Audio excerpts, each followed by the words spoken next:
centers in Gulu, in Jinja, in Barara. But we'll get to hear more from Laura about what the foundation is also trying to achieve. And also, of course, I'd like to recognize our other partners, ASU, that have worked with us on this program to make sure we're bringing the reality of technology in solving challenges that we face, and in this case, of course, education. Recognize our partners, Marilyn from the Khan Foundation, Michael from Refactory. We've already done some work with Michael when he took the team from Refactory over to Gulu to help young women there get into the digital tools that they need to do business. And as soon as they were coming back, I said, why don't you just extend to Jinja and then Barara? But I guess we shall get there. So, and of course, our judges, those online and those who are here, and to just thank you for accepting to be part of this conversation. But of course, most importantly, recognize the entrepreneurs who are part of this program. Your resilience, your grit will pay off. And I'm saying this because I've been part of this startup journey right from the start in terms of what we need to achieve. I think my two key thought processes I want to leave with you is where we are as an ecosystem and the things we need to do to get there in terms of where we want to go as an ecosystem. That's one. And then the second really is around you as an entrepreneur, what you need, what's the mindset you need to begin to adapt. So I think it was earlier this week I was speaking to a Norwegian foundation that's setting up what they call East Africa's largest incubator in Kigali. And they're putting aside a VC fund of $100 million and setting up there. And they're taking up a former international school compound and going to turn it into a startup campus. And we're having this conversation, and I told them that the ecosystem is just beginning to emerge and grow. And he told me that the gentleman I was speaking to, that 30 years ago, the biggest companies in Norway were H&M, were Ericsson. Right now, and then about a few people broke off and they formed companies, startups. Now those companies and startups are the biggest companies in Norway. He himself, the CEO, was working for a fintech, a unicorn, that's valued at $30 billion. So what that means to me is that even as an ecosystem now, we're probably where Norway was 30 years ago, where the biggest companies are the big banks, are the big telcos. But the opportunity we have is we don't have to wait 30 years to learn and get to where they are now. These are the opportunities that we're trying to bring to life for the ecosystem.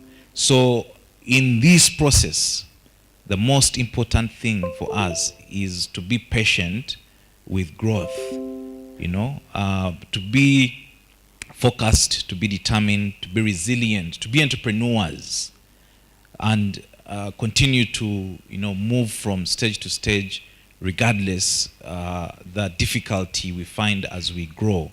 Which takes me to my next thought process around the fact that if you look at the number of entrepreneurs who applied in EdTech to be part of this program, there were 84, right? Unfortunately, we could only accommodate 10.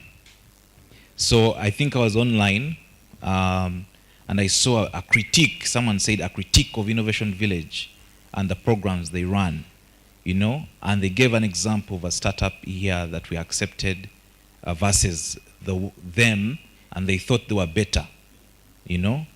And someone else commented and said the Innovation Village is a fraud, right? And I understand these sentiments because 84 applications, we can only work with 10, right? And personally, part of why we started the village was to create opportunities for entrepreneurs. You know, so even me, I feel like a fraud if 84 people come and we can only accept 10. So I don't argue against that, right? But I'm reminded of the fact that that's where the ecosystem is, and that's the role we all need to play. But the most important role is for you, the entrepreneur who's trying to build, you know, something. You know, leverage the opportunity, leverage the mentors, leverage the judges, you know, speak to them, understand what you need to do, because you're 10 of the 84 who would have wanted to be there. So there, you know, there are 74 other people out there who are hating and saying, you know, we could have been there. But then, and that's the role of partnership. And these things we couldn't do 3 years ago. And by working, say, for example, with the MasterCard Foundation, last year alone, we were able to achieve in one COVID year what we could have achieved, what we should have achieved in 5 years. You know, we built a hub in Gulu, in Jinja, in Barara, and opened up Motive, a creative space for makers, you know, but still, that's not enough. I still feel like a fraud because then we still can't reach all the 84. So for me, this is also an appeal to other partners to join the fight to make, you know, to cut down the years to get to where Norway's ecosystem is as partners. And I'm 100% confident of the direction we're going, because if you've been driving around Kampala in the last month and you've been looking at billboards, right? You must have seen billboards of Rocket Health. Yeah? Rocket Health, Davis. It's a startup, you know, but you can see the emergence of a startup as becoming big business.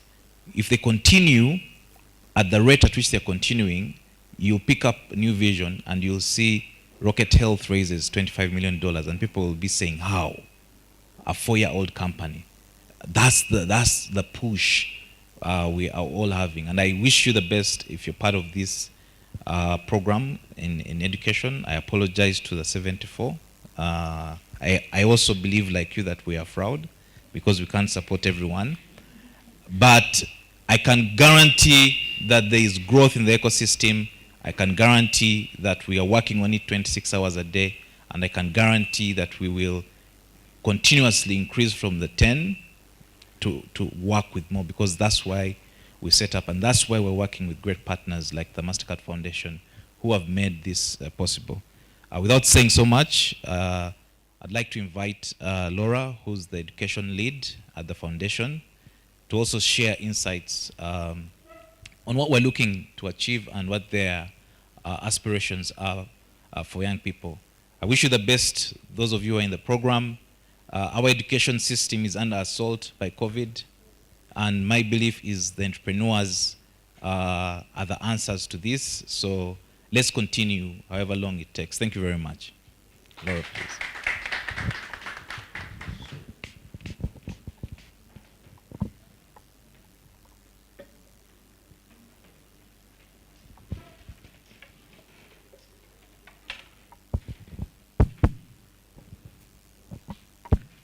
Thank you very much, CK and the Innovation Village team, for the wonderful work that you do for the young people of this country. Like you said, my name is Rita Laura Lulua. I'm the lead education and skills for MasterCard Foundation.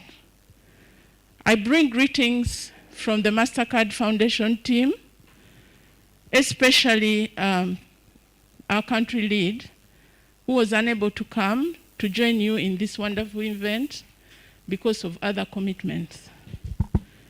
MasterCard Foundation is very grateful to all of you for allowing us to take part in this event. We don't take it for granted. The foundation considers education as an enabler. And that enabler, we believe, develops and skills the young people in preparation to access dignified and fulfilling work. Our strategy is private sector-led and national priority aligned. PSFU is our anchor partner. We also work with other partners in country. These include, but not limited to, Makerere University, BRAC, FAWE, Mbarara University of Science and Technology, Guli University, Ruforum, War Child Canada, URDT, GOAL, and of course TIV, among others. We appreciate all the efforts that all the stakeholders have made to make this demo today possible, especially the young people who have thought hard and worked hard to develop ideas and lead the process which they are going to demonstrate to us today how that works. Today we are witnessing an event where we are going to learn from the young people on the power of giving the young people the opportunity and support to find practical solutions to deal with the challenges we are facing globally, but also Uganda in particular. I want to congratulate the 10 teams that we are going to have an opportunity to see what they thought about and what they have developed. Thank you so much for your resilience and hard work and leadership in what you've got for us today. I know it has been hard work. Thank you for making us proud. To the 3 that will be selected for scale-up of your solutions, I want to say that your world has just begun. The world is going to open up to you, and your ideas and your work will create jobs for yourselves, but also it will demonstrate the ability you have to transform many lives, and want to say thank you so much for that. Can we clap for them in advance? So what does this opportunity present for the education sector, or for the future of the education sector? First, I want to say that EdTech is something that we must embrace. But it comes with a lot of responsibilities, right? Responsibilities for us as parents, for us as the government, for us as Ministry of Education and Sports and other educators, for us as ICT providers, and for us as teachers, as well as the young people. We all have a role to play to make this happen. I'm sure the 10 teams that we are going to witness today had a lot of support to get where they are. It also presents a unique opportunity for the young people to think critically about the challenges that we have and develop new ideas and practical solutions that they're able to test, refine, and improve, and then sell out to the community for others to benefit from. The other one is that it enables new skills for the young people to obtain. Skills like leadership, skills like interpersonal skills, skills like planning, facilitating, and accepting feedback from their peers, as well as the experts, for them to be able to improve their products. So indirectly, these young people have actually gained skills that will make them marketable. So to the 7 that may not be selected, do not feel disappointed because you've gained a lot of skills than the 74 that CK was talking about that were left out.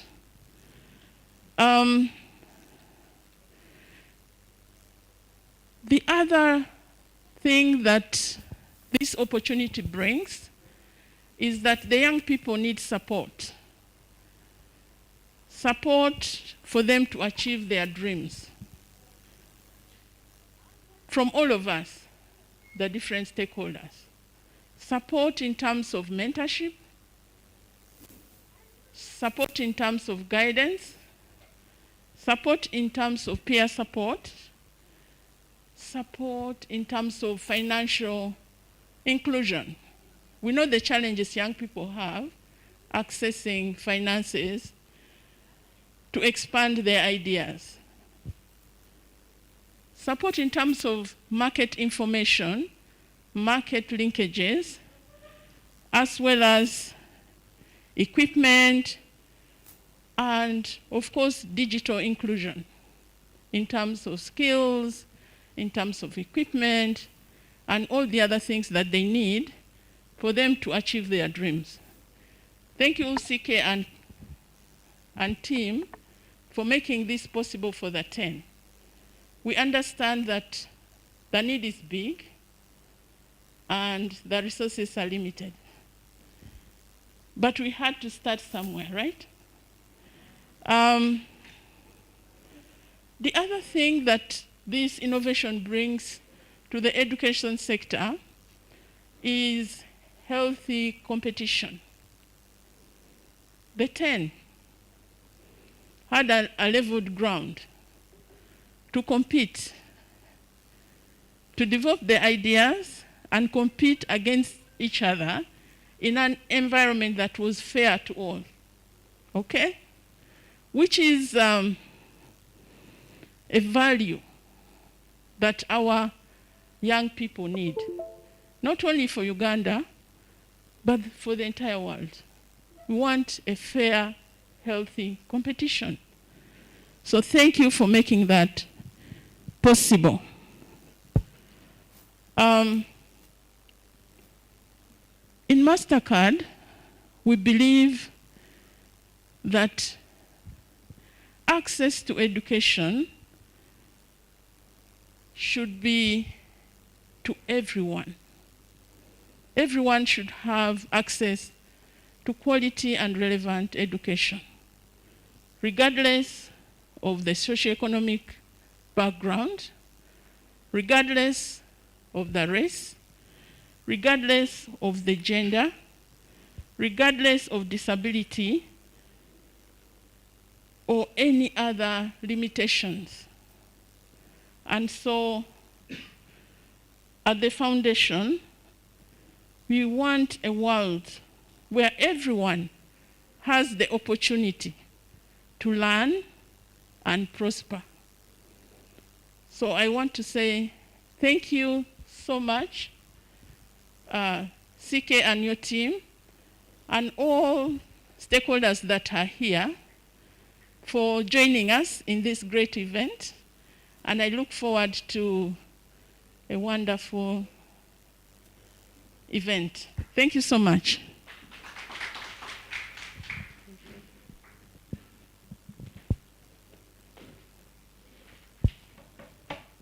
Thank you so much, Laura. Your words have been very impactful, and I'm sure everyone in the room has left with something to think about and how they can contribute to the future of education. So thank you again.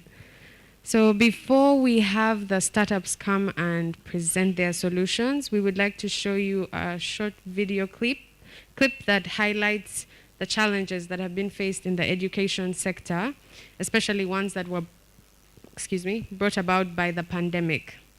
So let's get the video on now.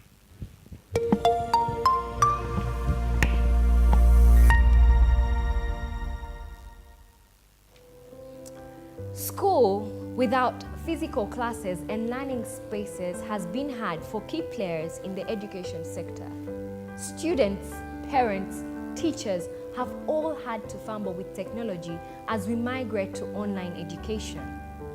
The stake for innovation in education has risen, and now we ask the question, how do we move forward? Schools and learning spaces received a directive from the government to close their doors in March 2020. For 7 months, classrooms have been this empty, with students back home waiting on educational materials from the newspaper or on WhatsApp. Families living below the poverty line have had to forego educational pull-out materials in the newspaper because if they cannot afford food, how will they afford the daily newspaper or data? In this Future of Education campaign, we fast-track the impact that COVID-19 has had on the education sector. We ask the question, how then can we start innovating around education? Are there startups and young people that have innovated, and how can these innovations be integrated into school systems? We rethink assessment for students. We find out what are some of the educational gaps and how can they be filled. We find out how are schools prepared to take care of students' wellness. How can parents be involved in school affairs aside from visitation days and school fees defaulting? How can the Ministry of Education ensure tech infrastructure uptake for all schools across the country? The stakes are now high, and we need to figure out a solution real quick. We hope that this Future of Education campaign can start the conversation on how we can innovate around education for the future generation. My name is Cynthia Chofner, and this is the Future of Education.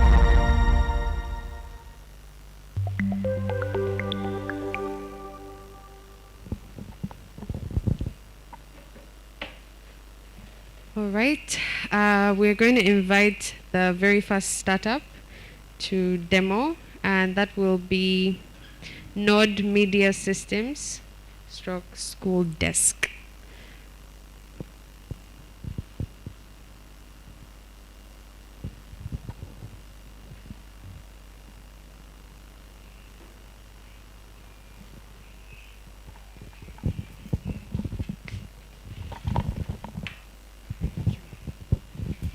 Thank you.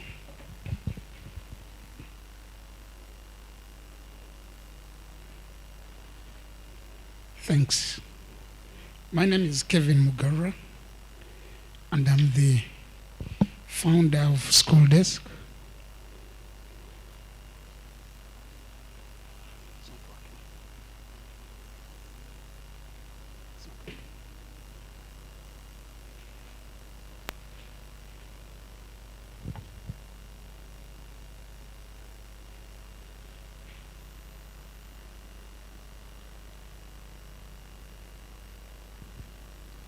It's okay now, I think. So with School Desk, what we're trying to do is to improve learning outcomes starting with primary schools, and we're going to expand to secondary schools. And how we do this is through games, interactive learning, tests and assessments that can be accessed by teachers, parents, and the students themselves. The current situation, we have paper-based tests, and we digitize these learning materials. Some of the digital learning objects are games, puzzles, creating a gamified learning environment, interactive audio, video, analytics. It's a sample test, which looks like a traditional test. Here, the student selected the correct answer. There they selected the wrong answer, it shows them the correct answer. It's an interactive video, which is fun for kids.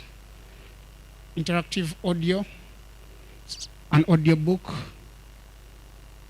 African storybooks, sign language. The platform is available for kids with disabilities, blind and deaf.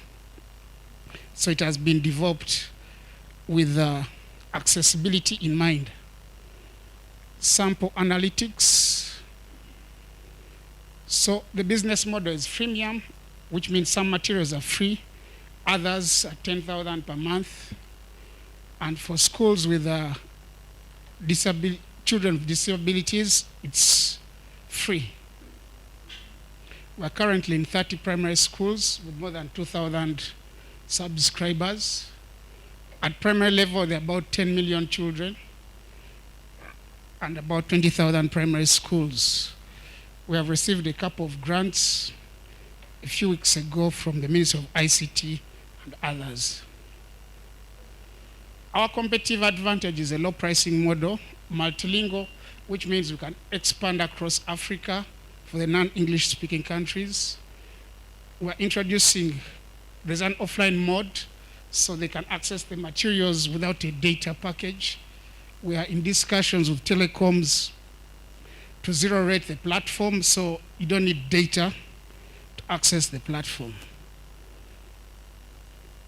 Some of the weaknesses, computer accessibility, prices are still high, but each year they reduce. The threats, there are many edtech platforms out there. There's no barrier to entry, but we stay ahead of the competition through innovation and keeping our ears on the ground. The opportunities, internet costs are low, they reduce each year, and the government of Uganda is providing free internet services. It will take some time, but they already started this. Team members, one of them is there. It's a big team, and it's expanding.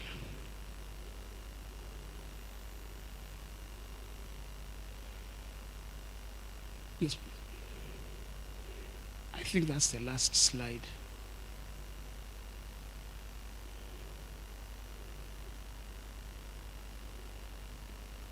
So the only thing I can talk about, software as a service model. A school can decide to have its own version of the platform. That means they can put their own tests, they can monitor students, they can use it independent of what we have for the general public. Thank you.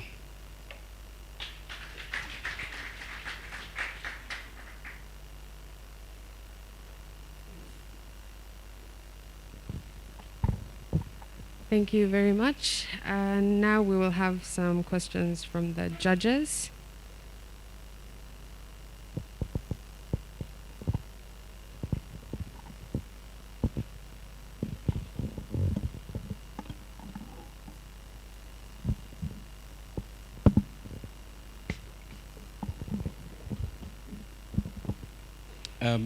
Thank you, Kevin. Looking through the summary, but also your presentation, and I'm still struggling with what sets you apart other than you saying you stay ahead of the competition? Because you rightly say there are quite a number of people that are already doing this, but what sets you apart is staying ahead of the competition. So what is that keeps you ahead of the competition?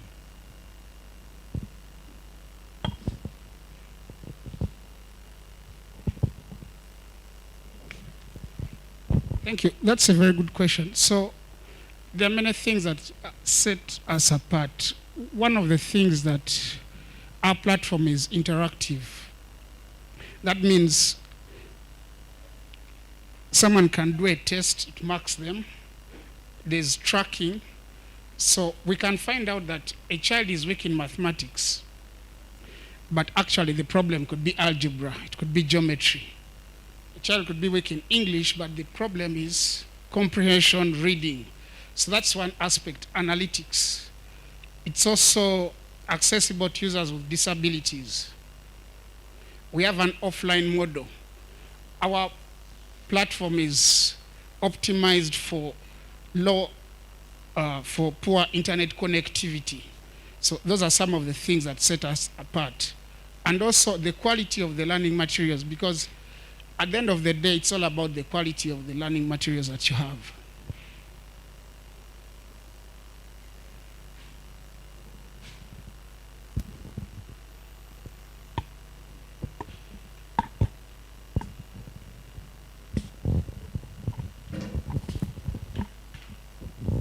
Thank you. This is great. I just wanted to understand what you'd use the 100,000 for. Exactly.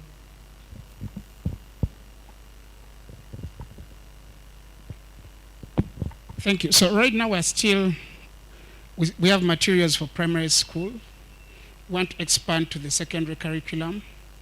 So most of that money would be used to develop learning objects, convert paper-based learning materials to a digital format.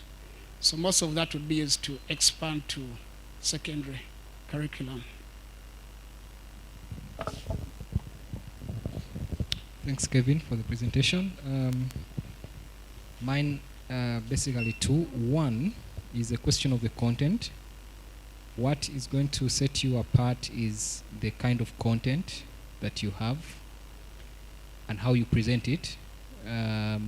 So I'd like to get a more deep understanding of what your strategy is around generation of the content.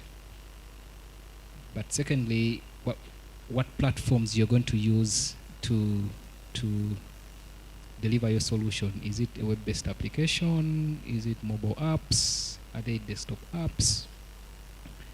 And in a world where you're doing offline, and I'm assuming for places where there's no connectivity, you're having individual setups. How then are you going to, in the bigger picture, marry that into achieving your machine learning objectives, since you need data in one place? So I want to understand better what your strategy is on that.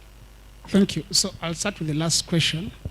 So it's web, mobile, and a progressive web app, which is offline.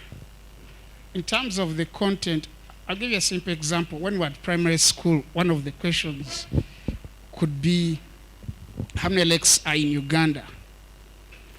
So we can change that question and make it interactive, make it gamified, whereby someone can drag. You drag the lakes or the rivers. So in terms of the content, we follow the UNEB curriculum. We have more than 20 years of past papers, but also work with some of the best teachers in the country. They give us materials. So our content strategy is to use what is out there. We also benchmark with other countries like Singapore, India.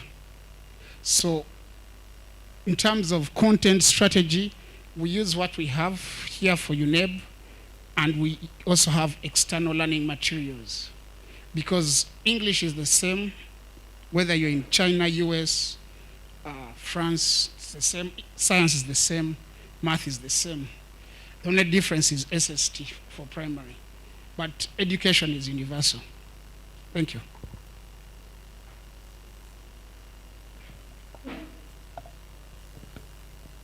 Are there any more questions from the judges?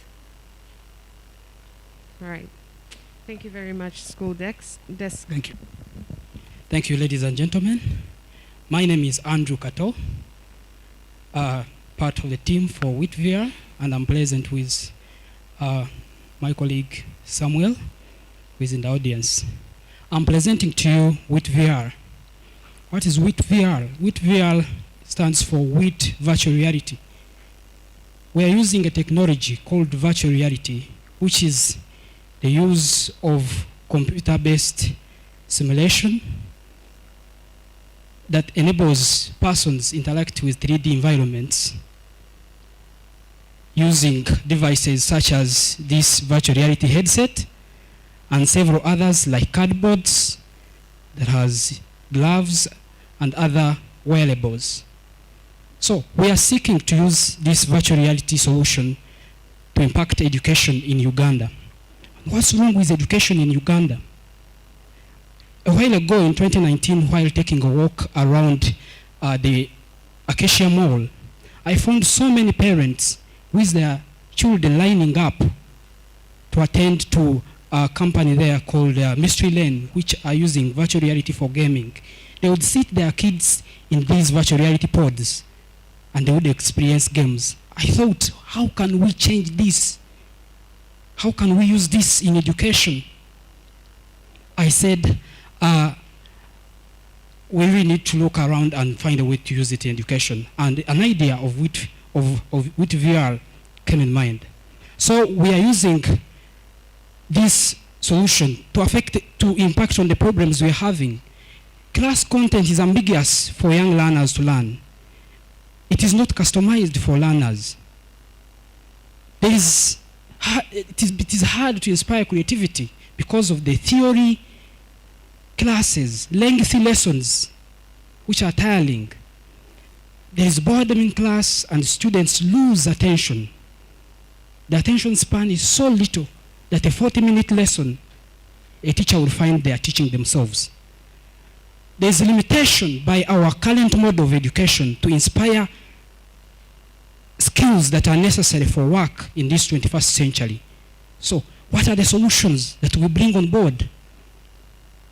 Virtual reality has the power to inspire creativity. A tool in virtual reality, for example, called Tilt Brush, can enable learners or users to paint in a virtual environment. They are not afraid that they will get more longs than ticks, which happens in a current model, but they will be able to create and see what they have created in virtual reality. There is fun and exciting learning. An example is in an English lesson when we are asked to creatively write a comprehension, write a passage about that intimidating experience you had. It becomes hard for a student to experience unless we first give them a virtual reality experience of under the sea and we ask them to write about it. I think it can enable them to write better. Constructivist learning. That is the fear of failure that is in our current model of education. We fear to fail. An example, I would feel I count ticks in my book and then I count the wrongs at some time. But constructivist learning that is in virtual reality will enable you to create a model. You fail, you are failing alone. You try again, you try again, you try again, and you're not afraid. So students and learners will be able to create models while they're not afraid of failure. Imparting 21st century skills.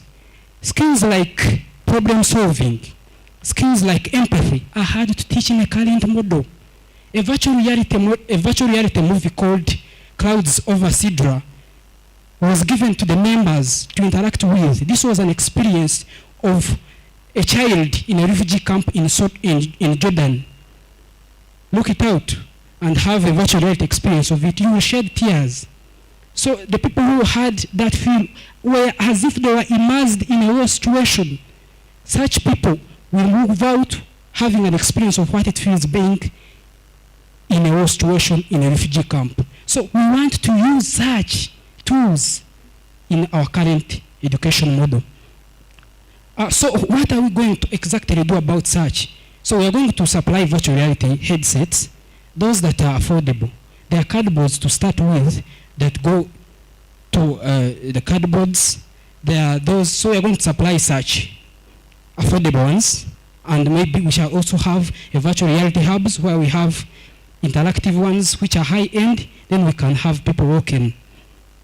So we are also going to create content, and we're also going to have experiences for people to walk in. Our model, we are going to have usage fees, people to work in our center, sale of virtual reality headsets, and rentals, plus consultancy.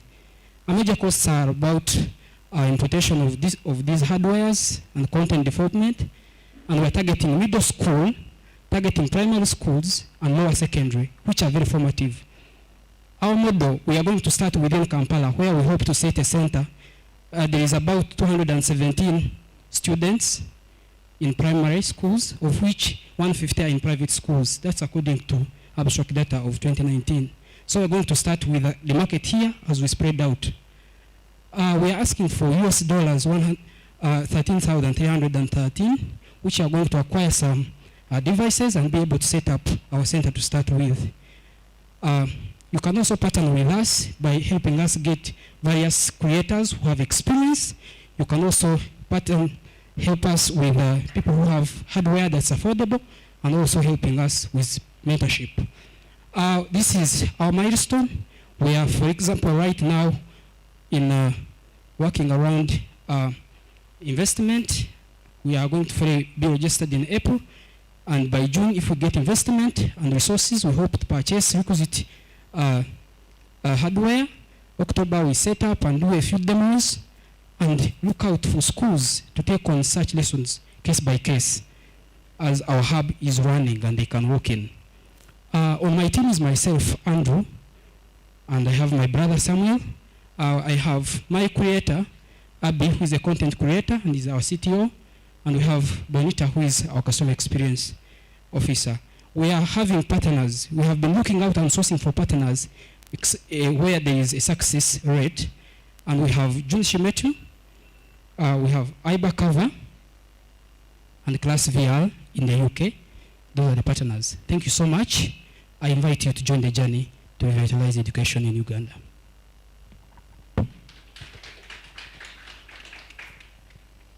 Thank you very much. And now we'll open the floor to questions. I just want to highlight that the judges that are online, please feel free to let us know when you have questions, and we will have you ask the questions.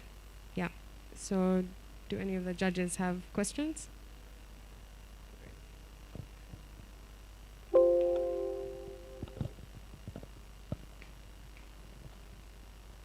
Thank you for the presentation. Welcome. Please educate some of us who are not as tech savvy as you are. What exactly is a VR cardboard? Because my first thought was this is expensive. So what exactly is the cardboard? And these costs. Take us through these costs. You're asking for a modest figure. Thank you so much. A cardboard is a low cost, which is made in some cards. It has it can be able, you can have a virtual reality experience with it. They go to as low as $10. My suppliers, Ibakava, are going to give it to me at $8. So I can be able to at least add a few costs and at least let it be used for mass.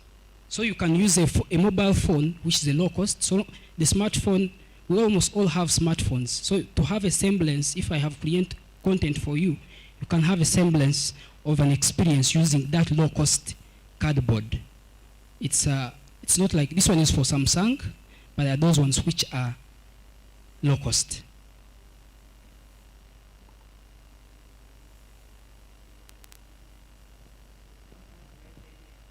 Yeah, I invite you to have experience of virtual reality with me anytime.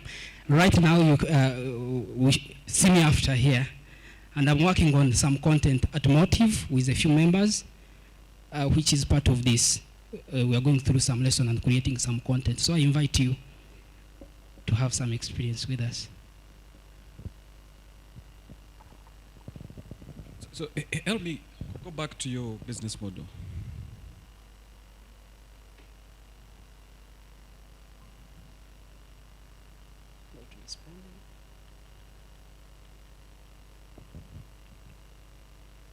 Not responding.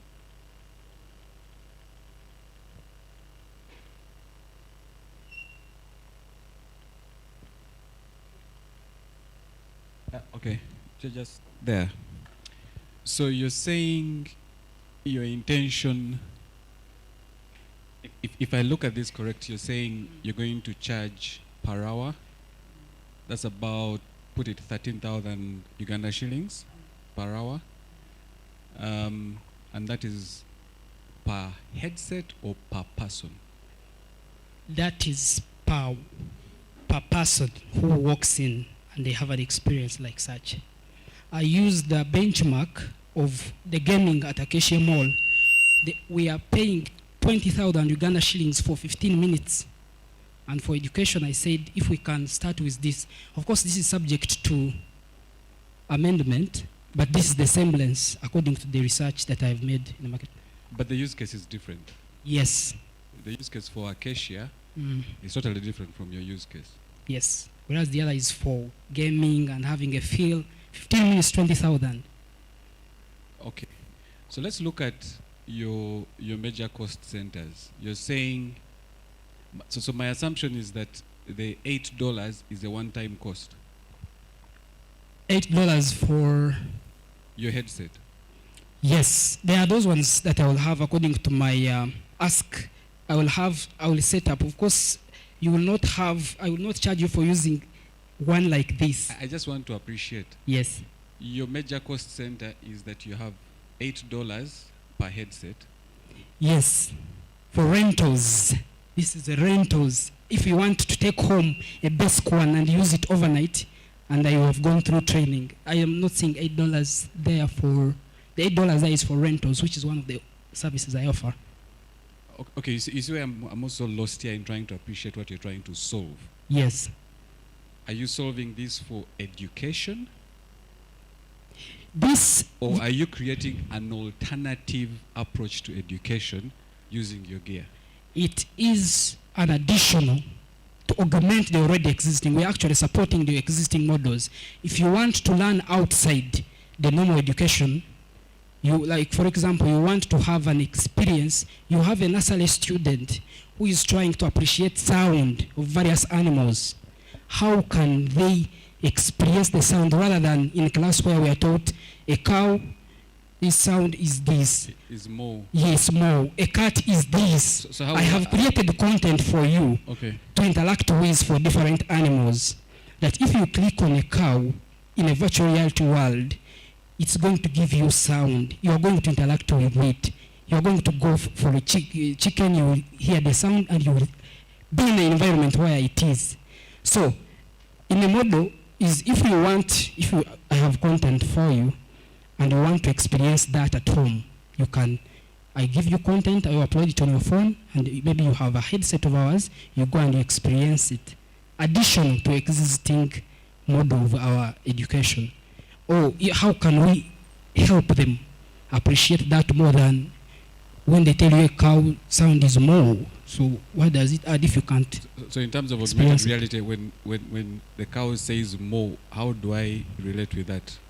You have actually experienced the cow's sound rather than being it taught in class. And,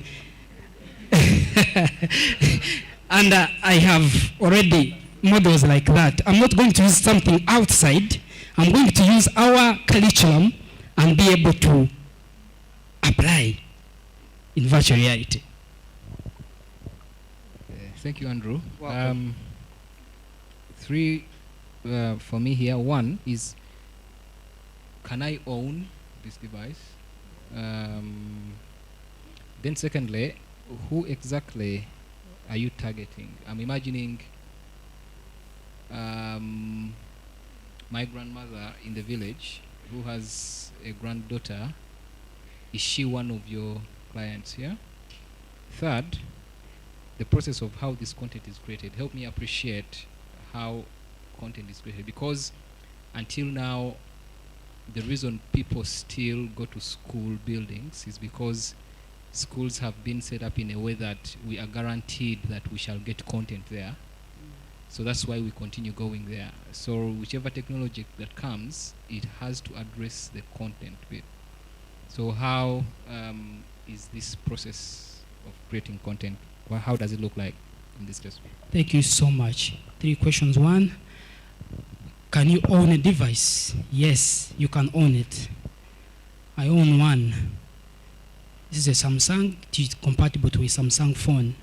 You can have content, virtual reality. Either it is online, the apps that are there, or you can use content that is already created and use it at home or at your time, or watch a virtual reality movie. 2 is about content. Actually, that's it. About content creation. I am not reinventing the wheel to start with. There is content that is already there, but we are not using it. In my other, we have partnership. I'm going to use partnerships. iBackcover, one of the partners I have, already create content. I can describe the content and they give it to me at low cost. 2, I want us to appreciate the technology and create our own content. I have gone to classes by Motive to create content. Already we have a class of 4, although now we are focusing it more on technology, which is architecture. But there are already available tools. My designer has already been creating animations. 3D animations is one of the best. What we need to do is to be able to add the virtual reality part of it, which we can able do now because we have people who have the skills. Even in this, our innovation village, I am going through a class right now of creating content at Motive. The 3rd question was about my customers. When I look at, because this is a fairly new model and which has a high rate of appreciation if we are able to apply it correctly, I am beginning with the low-hanging fruits.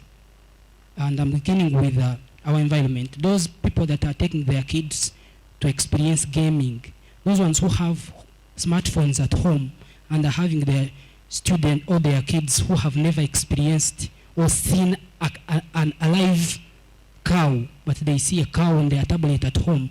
That's my market that I'm targeting first before I reach out to the mass.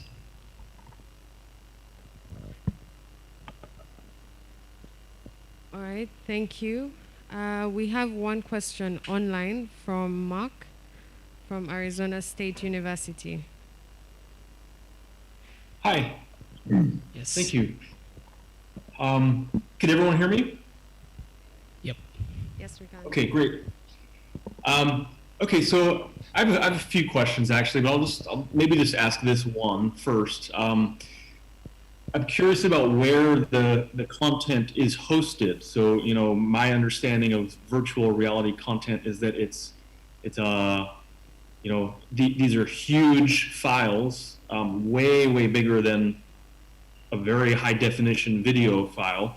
There's a lot there. So is this being streamed to people's devices so that they could then look at it through the headsets, or is this being downloaded first somewhere? Because my concerns are about you know, kind of the bandwidth that's available over cellular networks and their ability, especially in rural areas, to handle virtual reality content coming through. But then there's also the cost aspect to that I'm wondering about. If you're dealing with huge downloads and constant streaming, you'll be using a lot of data, and that would be very expensive on top of what already seems expensive to users. So could you just address some of those? Thank you. Thank you so much. I'm creating a virtual reality hub for the content that is high-end, for people to walk in and experience content where we shall be having a high bandwidth. For the hard-to-reach markets, we are creating AR, artificial augmented reality. They are light and they are not from usual from the usual environment. At least those ones are light. They can be able to be they can be uploaded on a device. at least, and also we are going to do outreaches one-on-one when people get acquainted with this technology. That's why I hope to target regional cities to start with, where there is a semblance of stability in connection before we reach out for mass use in the countryside where we have low bandwidth. But on the other side, at least the rates or our statistics here show that there is an increased appreciation of technology. Penetration of internet has gone as high as 40s and 37 in our country here. And I appreciate that by the time this gets to mass rollout, at least we will be somewhere. Thank you so much. Thank you. Can I just ask a follow-up question too on that? Yes, please. Thank you. So yeah, I'll keep it quick. Basically, I mean, I still feel like I have some of the same questions that I asked you. You touched on a little bit of it, but I think that I think it would be hard for you to do right now. But I think maybe in the future, think about really being able to articulate the kind of total cost to users. And so this gets at some of the other questions that were asked about, you know, how much does it cost to rent the headsets versus buying them? And I still have a lot of questions about that. How many headsets do schools need? Seems to make sense that they would buy them, but then really each headset's for one person when you're really talking about, unless you're just passing them all around. Anyway, so there's like a lot of questions I have that I think could be better articulated in your pitch about kind of total costs to, you know, customers. So if that customer is a school, how much are they paying for the headsets, for the content? How much content is that most schools will use? Because you're talking about kind of like hourly basis or rent. I don't know. It's like, so I have there's not a lot of clarity around that in my mind. And so really being able to articulate to people that you're presenting this to about total cost for customers, that would, I think, be very helpful, and would probably be helpful to customers as well to really have a full understanding of that. You know, on a monthly basis, yearly basis, how many people are they impacting based on how much they're paying? Yep. So I would like to see more of that in the future from you. Thank you so much. I much appreciate your questions and your interjections about all that, and we surely can get in touch and we critique my details, because I already have assumptions in financials. I have assumptions and about the business model.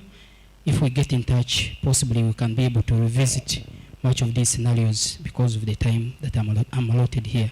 Thank you so much.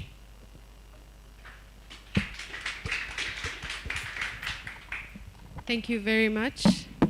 Yeah, if there are any more questions, please feel free to write them in the Zoom chat and we will be able to capture them. And for those that are in-house, you can contact any one of us wearing these t-shirts, Future of Education, and we'll be able to write them down and forward them to the startups. Your feedback will be very helpful to them. So I just want to remind us again that we will use 7 minutes to pitch and 3 minutes for the questions.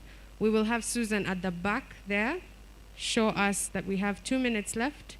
During the presentation, that is 7 minutes, so you will know you have 2 minutes left and find a way to summarize. And then she will also hold up card paper that shows that the time is up so that we can respect the time. Thank you very much. I would like to invite BIST 101 e-learning platform to show us their solution.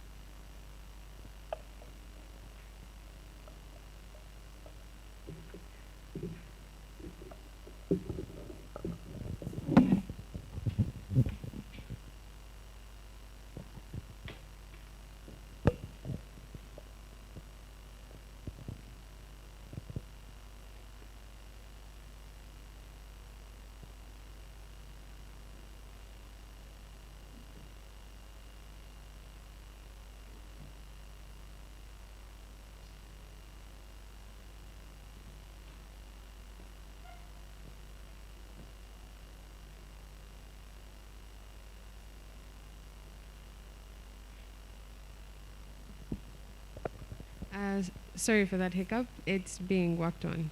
Just give us about a few seconds.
Good afternoon.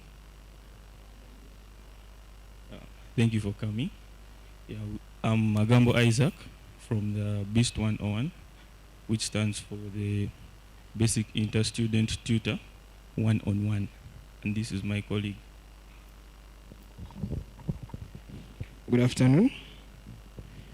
My name is Kisajo from BEAST 101, an electronic learning platform. And I'm also a student and a teacher trainee. Thank you.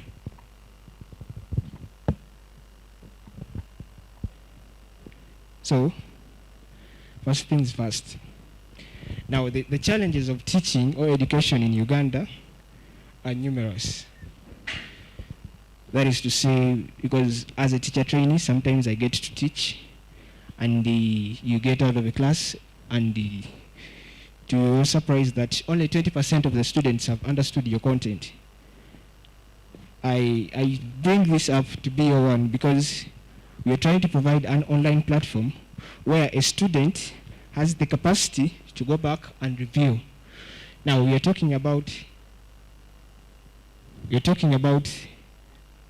challenges that students face in a class and challenges that education in Uganda has. We are trying to bring solutions of peer-to-peer course sharing. What do I mean? I mean our platform BO1, BEAST 101 connects or links all students from all parts of Uganda into sharing content. And from testimonies, students understand better from other students.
So we have peer-to-peer course sharing, where students from Namugongo are interlinked to students from Katikamu.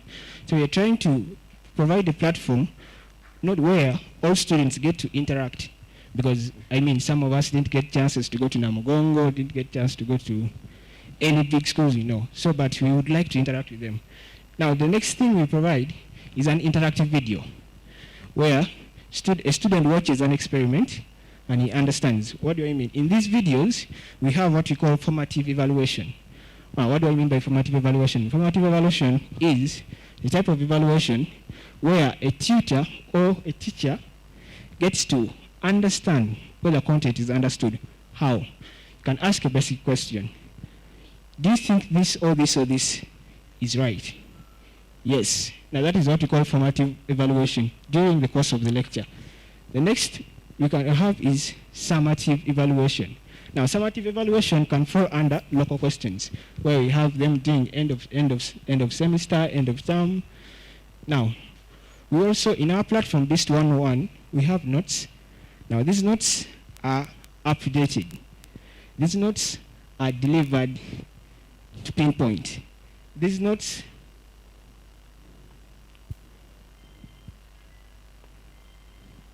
sorry for that.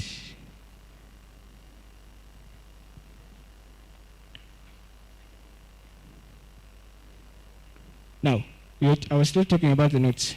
Now, our notes are organized from simple to complex, from what is respiration to respiration in humans. So, we try as much as possible to change the learning experience a child or a user has. Now, we as developers or as a teacher, sometimes we know that there are challenges. A student might get too excited and waste a lot of time on our platform. A student might misinform us. He tells us he's in Form 1, yet he's in Form 3. So those are the challenges we are facing, but we try as much as possible to eradicate or better solve them. Now, many of you are asking what our growth strategy is, but I would like my colleague to say that.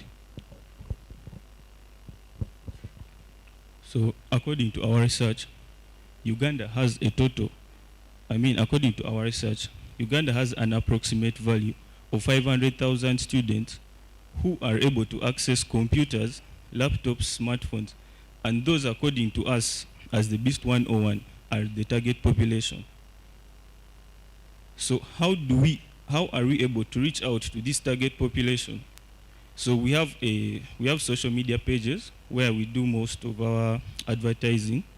Then students who are already signed up to the application or to the platform refer fellow students to use the application. Then the teachers who are teaching on the platform can also advertise or refer students to the application. So each student is expected to pay $15 per month, which is broken down to like 50,000 Ugandan shillings, furthermore to like 650 Ugandan shillings per course per day for 1 month. And then for the institutions like schools, for them, how we charge them is according to the number of students who are enrolling onto our platform. And then apart from like selling courses, the other form of generating income on our platform is we are running Google adverts. So we tend to get some small money from there, selling research journals and authored books. Then our platform has been received by open hands, whereby in the first 3 months of its commencement, it has hit and surpassed over 1,000 downloads according to the Play Store statistics and reviews, making it one of the fast growing platforms in Uganda. So our competitive advantage, we have the peer-to-peer learning, as my colleague had explained earlier on, student-teacher review, whereby the students are able to leave a review about like a certain teacher if he has taught well or they have not understood about a certain topic. And then engagement learnings, whereby we have we have a discussion forum whereby students tend to engage with each other, and then the videos whereby the teachers give videos after paying for the courses. Yeah, after paying for the courses, they have those videos which the students have to watch. And then this is our estimated. These are two pie charts showing our estimated revenue and expenditure, whereby we estimate in the next 12 months to be raising close to 27,000 US dollars, whereby the biggest percentage is from buying of courses. Remember, each course costs 15 US dollars, and running of ads. Then our expenditure, our estimated expenditure is like 15, whereby the biggest percentage we have to pay off the teachers so that they can keep on providing to us the courses, because it's like we are buying the courses from them. Then other services are hosting, domain, advertising, stuff like that. And then that is our team of developers, as you can see them. So for us, we're asking for 11,000 US dollars so that, one, it can be able to pay for like office space, because right now we do not have an office. We are still students at the university. So we need like office space, and we need to expand more of our cloud storage. All right, I think I'll stop from here.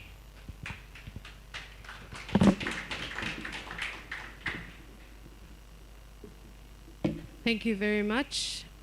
Do we have any questions online, questions in the house? BEAST 101, 101. No, there's no space.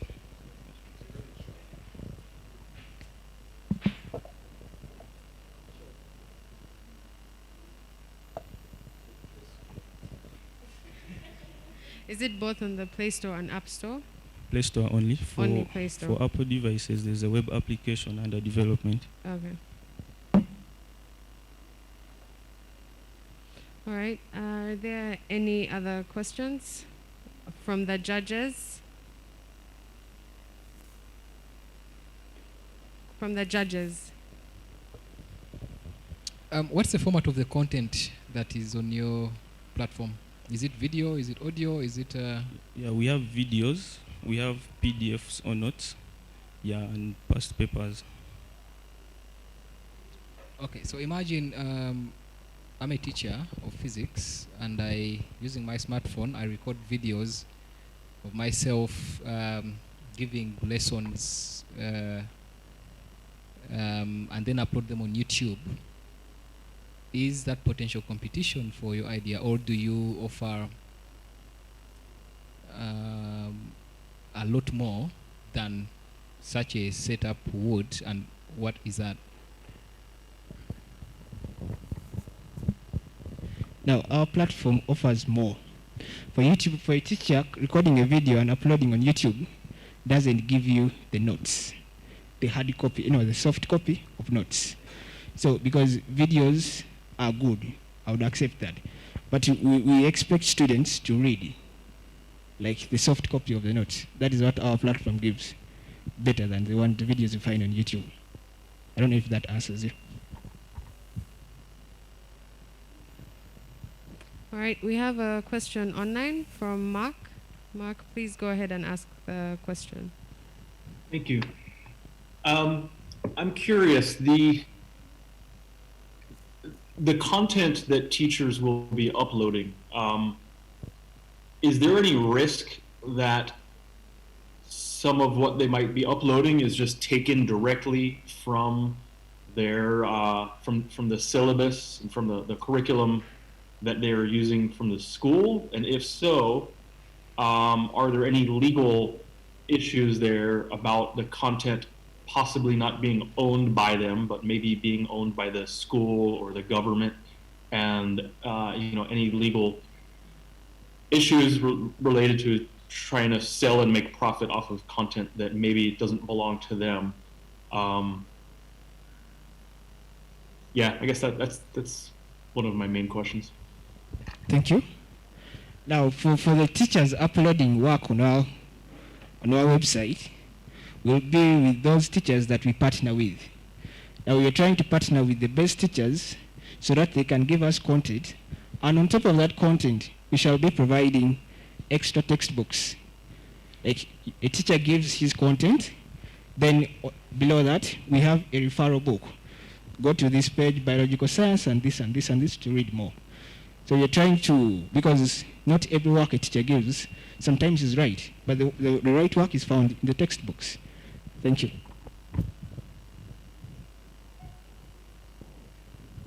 Thank you for that. I think I liked Mark's question. I think you really need endorsement if you can from NCDC or Ministry of Education. You need that credibility. I don't know if you already have it. So that issue of content, you know, and ownership is answered. So that was a great one. What I'm curious about is the issue of, you talked about downloads, but we download apps every day. We downloaded VPNs and now we don't use them. I want to know, what's the repeat? Are people coming back? Are people actively using this content, or people are just desperate and whatever they tried? So do you have a sense of how many people are still active on this? How is that going, besides just the downloads? Thank you for that question. First of all, okay, for our back end, we are using Firebase as a service, and it keeps track of the daily active users of the application. So as for us, the developers, we always go and check. That is why we had to bid and start running Google adverts, because Google cannot allow you to run adverts if you do not have people using your application daily. So basically like the average number of users per day is up to like 10 users per day. I have a question. Yeah, if I can put it into one. The acronym BEAST is Basic Inter-Student Tutor. Is that correct? Correct. So who is the tutor? All right. So the tutors, remember, we are partnering with schools and teachers. So that is where the tutor comes in. We have teachers who are willing to work with us. That is why we are ready to have our biggest expenditure on teachers, so that it gives them morale. So you're just creating an expensive WhatsApp platform for the teacher to meet with the student? No, that is not what it is. No, I'm just asking because I want to understand. No. Because as from your presentation, it was not very easy for me to appreciate where that inter-student tutor engagement is happening. That's number one. Number two, when I look at the app, I was able to get it. It's very interesting that all your reviews are in 1 month, and that is September. And you have regular users. Does that ring a bell? Because you say you have about 1,000 downloads. You only have, I think, about 13 reviews. You have an average of 10 users per day, and only 1 negative review. Something interesting about your app that I like to understand. Because you're seeing the data at the back end. What is it telling you? So I'll go back to the first bit of the question where you fail to understand where the inter-student tutoring comes in. Now, on our, you have downloaded the app, right? Now, on our page, there's what you call a discussion forum. A student will post a question, and that question is answered by another student. Now, the teachers we partner with will help review if the answers are right or wrong, or add in more light. That is the first part of it. Then the second part of it. Repeat the second part. I was looking at your numbers, and I think picking onto what my fellow judge was raising. You have about 100 plus downloads. When I look at your app and the data, it doesn't speak to what you mentioned about your daily usage. Okay, from a basic understanding. So you have about 100 plus downloads. You're claiming you have about 10 average users, and then all your reviews were in 1 month, and that is September. So from a daily use and the number of downloads, because we know when you have more users, then there's also a likelihood of feedback. But for me, all your reviews are in 1 month, and I think specifically about 2 weeks. All right. Okay, first of all, during that, the release of the application, like we had rushed downloads, but after there were loopholes, so we had to call for an update immediately. Yeah, so that is why the reviews are still few.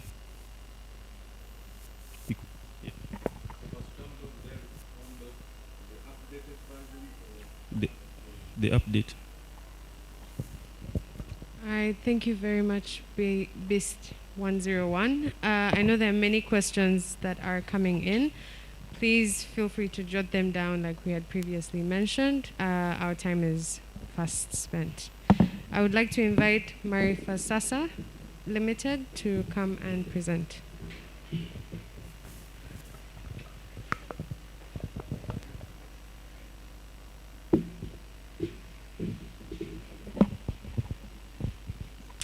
Thank you so much for that.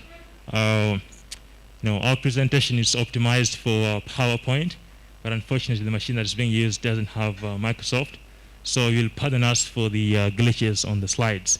My name is Robert Bob Okello, and I am a team lead with Marifa Sasa Limited. Now, about 11 years ago, I almost dropped out of school, but I had a life-changing opportunity that got me continuing my education. And ever since then, we are today, together with my team, on a mission to power the next generation of learning for teams across organizations and academic institutions. But to give you perspective, when it comes to learning, according to a report by McKinsey & Company just last year, they observed that to emerge stronger from COVID-19 crisis, companies and institutions should start reskilling their workforce now. However, what we are seeing is that, is this working? Looks like we have multiple controls here. Yeah, so one key problem we're seeing right now is a lot of companies actually struggling to reskill and upskill their workforce to deliver new business models during and in the post-pandemic era. And if you take a look at this, about 54% of global workforce today actually require significant reskilling and upskilling to remain relevant in the workforce. And yet only 18% of CEOs and top executives around the world actually believe their organizations are making significant strides in this direction. Moreover, we're seeing as well the willingness in terms of those who are working. There's a 77% of the population that is working that is in urgent need of reskilling, and they believe it is necessary for their career and professional growth. Our solution is very simple. We have a web-based learning platform called Shule Sasa that makes it easy for organizations to train and quickly deploy their upskilling and reskilling programs. In essence, it's a cloud-based learning management system that is provided alongside professional services to get you started, particularly in the content development area. Some key use cases for our platform. Training happens in all levels of organization. That's where learning happens.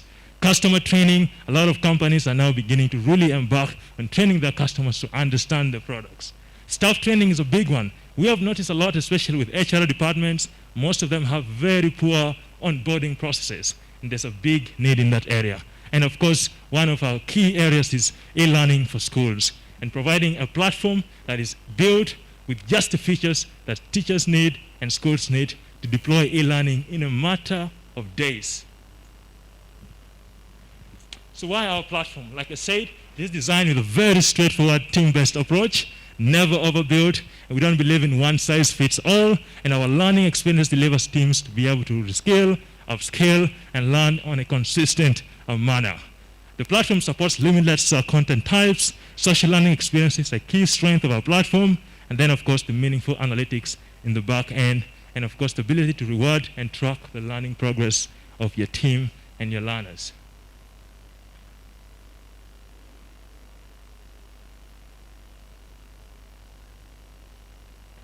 So that was meant to be a video, but we'll go ahead. In addition to the learning management platform, which a lot of people are already doing and offering, we believe the actual need actually is in the technical side of things. When it comes to learning design, curriculum design and sourcing of subject matter experts, this is where we win. And then, of course, content services from visual design, script writing, voiceover.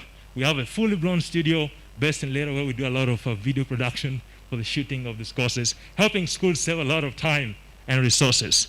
Then, of course, the implementation and support services. After deploying the platform, we offer them these incredible services. Our business model is very straightforward. Entities and organizations, schools subscribe for our platform as a service, and these are the different packages we are currently offering. In terms of our customer, Google Slides is really working against us here, but our key customer segments, the targeting organizations, companies with staff training programs, academic institutions, universities, secondary schools, upscaling and reskilling establishments, HR departments, and so on.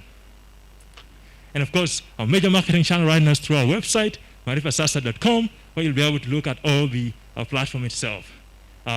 In terms of market opportunity, I think COVID has really been a key booster for the e-learning industry in general, and the prospects are very exciting, as you can see here. In terms of attraction, as we speak, we've been already able to make about 20 million shillings, and now so far already trained about 457 people via our platform and through our blended learning models. And as we speak right now, we're expecting about 92 million shillings in a lot of the pending contracts, and that's why we are here today. We've worked with entities like Brock, Codes Trust, MOOBS, and of course VET Africa out of Gulu University. This is just an overview of the team. There are a lot of faces that cannot fit on this slide, but we are the team behind this. And in terms of our ask, very straightforward again. Right now we're seeking 25K USD. And there are three things we want to do. Increase our in-house content development capacity, marketing and customer acquisition, a lot of engaging with schools and organizations in particular. And then, of course, key hires, especially in the learning experience design, specialists, platform engineers, and other aspects of head of learning as well. We project to create about 15 direct jobs and 35 contract-based jobs in the next 6 months. And of course, the most important thing for us other than money is market linkages. If we can get contracts, introductions to institutions that need learning management platforms for their HR departments, we would immensely appreciate that. That's the biggest value. We believe in a revenue-driven growth. Thank you, and we'll be very happy to talk business. Thank you so much, Marifasasa. Are there any questions? This time I will be taking only 2 questions, one online and one in-house, for this one in particular. Any questions?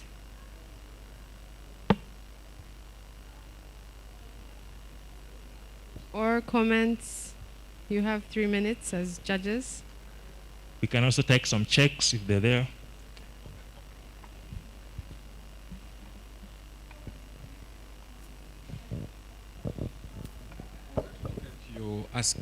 You ask slide.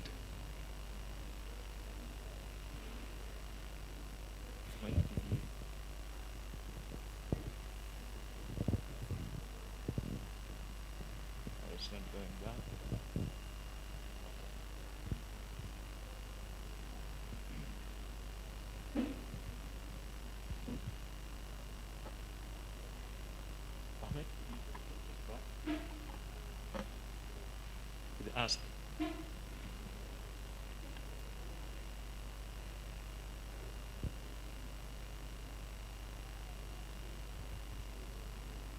Hi, this is Joanna. Can you hear me, and can I ask my question? Yes, please go ahead as we try to fix something here. Yeah. Wonderful. Thank you so much for that very clear presentation. If you could just walk me through, because it seems like you are targeting quite a varied audience of users. If you could walk me through how someone would use your platform to accomplish onboarding. So every company has a unique company culture, a unique way of doing things, different systems that they use. How can someone use your platform to train their staff?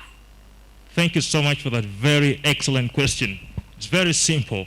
We work directly with the HR department in charge of the onboarding processes, understand basically what their onboarding curriculum looks like, what are the key training programs in the onboarding stage that they need to conduct, have a clear curriculum clearly cut down with the different modules. We help them develop that material and then basically onboard it on our platform. The charge for the platform is actually not based in the number of users. We charge it per number of administrators. We want to encourage more people to be able to use the platform. And so as an organization, if let's say you only have one administrator, it saves you a lot more money. On our side, the cost we see associated with having many administrators and not many learners. So we will help you with the cloud storage and everything. And all you have to worry about is getting your learners, your employees on the courses that you have designed with them alongside with us. Thank you. My question is, if I'm a program that has a course that has, let's say, 45 contact hours, I'm a university, what will it cost you to deliver that content for me on your platform? Okay, so it would cost us, what it would cost you would be basically basing on the number of administrators you have on your end, being able to manage the course at the learners and the content that you have created alongside with us on the platform. So if you have, let's say, one administrator, all you have to do is on the platform. The cost of production. Yes, our cost on production, we have two production costs here. The platform is just one aspect of the revenue model, which will charge you for that. For content development, we basically have content production based on the number of hours that the course is going to be. So per hour, we're charging about, for an hour of video content, to create that, we basically are charging, the breakdown is in terms of, the different elements you need. If you need learning design, if you need, So a rough picture, for 1 hour, it could cost you about 600 to around 900,000 shillings for 1 hour. Yeah.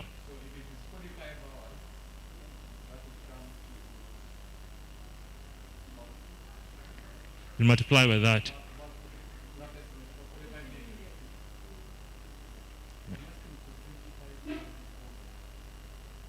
Yeah, so in terms of our ask here, as you can see, there's of course the content development, the equipment we need in terms of the green screen and all that. Most of our content development, because we are very concerned in terms of the quality, is basically done in-house. So most of that, 45% out of that is basically in terms of the cost of the equipment, the cameras and equipment we need in the production processes. That's where the biggest costs are in terms of that. Yeah. A round of applause for Marifa Sasa. Thank you very much. We will now have African School of Innovation, Science and Technology.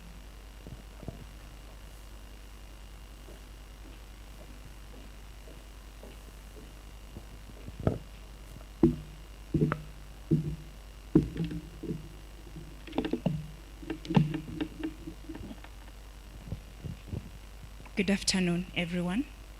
My name is Hannah Melon Kenyanji. I'm a teacher by profession and a marketer by living. I am representing African School of Science and Innovations. We trade as E-Square Young Engineers. My colleague here is Miss Allen Nanyonjo, a scientist and a STEM educator. I will start by reminding those who are 40 and above. That is where 40 years and above. That is where our story begins. Those years, we used to do hands-on learning. The slides, the favorite of them all, my dad used to tell me, and my uncles tell me, is the famous slide, mud slide. our children today miss it. And they miss it because of our education system. Spending a lot of hours in school and less play. We're coming to change that. If we look at our education system, 80% are in UPE schools, and these are the children, our youth today, that are unemployed. Why? We are positioned to look for jobs and swing in those beautiful chairs. But today, in 21st century, can we still live by that? No. We came with a solution. I hope our slide will find us on the way. We came with a solution, and the STEM educator is going to take us through the 5 stages we run, then I take over. Thank you. Thank you, Hannah. At Assist, we help children between 4 to 15 years of age to do hands-on learning in the fields of science, technology, engineering, and math. We group the children into five groups. That means we have 5 major products. The first product is our Big Builders program, 4 to 6 years old. That age is a very crucial age in the child's development. So here the children learn about animal kingdom, the environment around them, basic engineering terms and processes. So they learn things like shapes through hands-on. They use a kit, they build like a polygon out of the kit, and they get to see how many sides it has practically. The second stage of our program is the BRICS Challenge program. Here, the children are exposed to physical laws and forces. They learn laws like the law of inertia. So we build a motorcycle to see how the external force affects the motorcycle. They learn about the law of gravity. We build a lift to learn how gravity affects the lift and how the lift system works, and many more. We move on to our third program, which is Galileo program. Here we explore machines at a professional view. A child on this third program is able to explain to you what is happening at a construction site. If they are using pulleys, they are able to explain to you why they are using multiple pulleys and not one pulley to ease the work of lifting sand or whatever. Our third program is the Robo Lego program. It introduces children to basic computer. I remember a few years back when I was joining university, I knew how a computer looked like, but I didn't know. As an IT student, it was really a very big challenge. So we are blessed that at the age of 10 to 12, a child is introduced to computer, and then they're able to learn basic coding. Our last program is the robotics and software engineering. At this level, the child is able to use simple programming languages, so they can learn C, if we have any programmers here. C programming, it means they can come up with an app or a software or a system that is able to run on the market. We have some other products. Apart from the major 5 products, we run birthday-themed parties, Lego-themed parties. We run camps, that is during holidays. If the child is not being able to get the services in school, they can come over the holidays. We also believe in inclusion, so our program also caters for special needs children. We also do team building as well as the elderly people. Some of the benefits of this program is that the child it's not meant for them to become engineers, but it exposes them to many different skills: networking, teamwork, independent learning. They are also engaged during the lessons, because if you introduce a lesson, you explain to them 15 minutes, so they get to build and engage with the kit and what they are building, and they get to play with the materials. The children also benefit into getting a unique and positive approach towards science subjects. We know that our children have bias because they think their sciences are hard, but it helps them have a positive attitude towards mathematics. Thank you, Miss Allen. I know most of you missed out, or most of your relatives and friends missed out doing physics very well because of that. We didn't do this. Sorry, but this is the generation we're going to do that.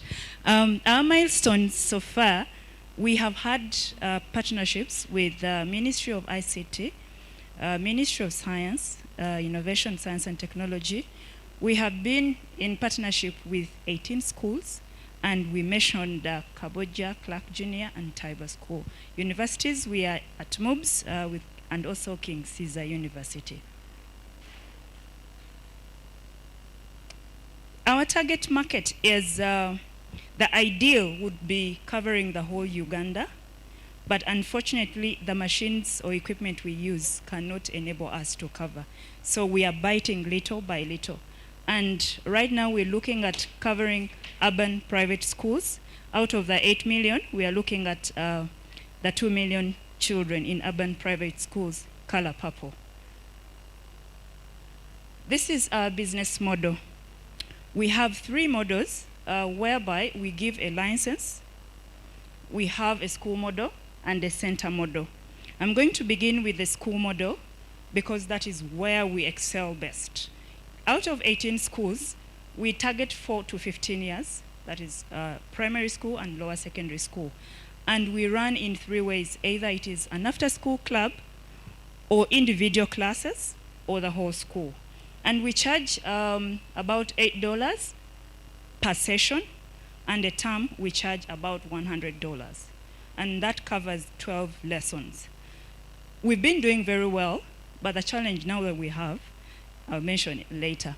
We also have a center model where children that belong to schools that are outside Kampala and have time to come to Kampala for holiday, they come to our centers every Saturday, and in the holiday, we run the holiday programs like she mentioned in other programs. We also have the best of it all, territory license, where we give you bits or regions, which is normally called a franchise. You take a region like Ntinda, and when you're in Ntinda, you run the school model, you run the center model without us interfering.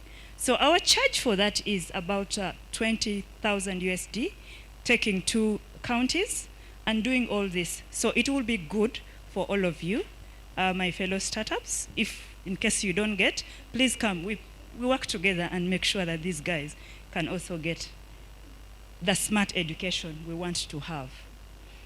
So,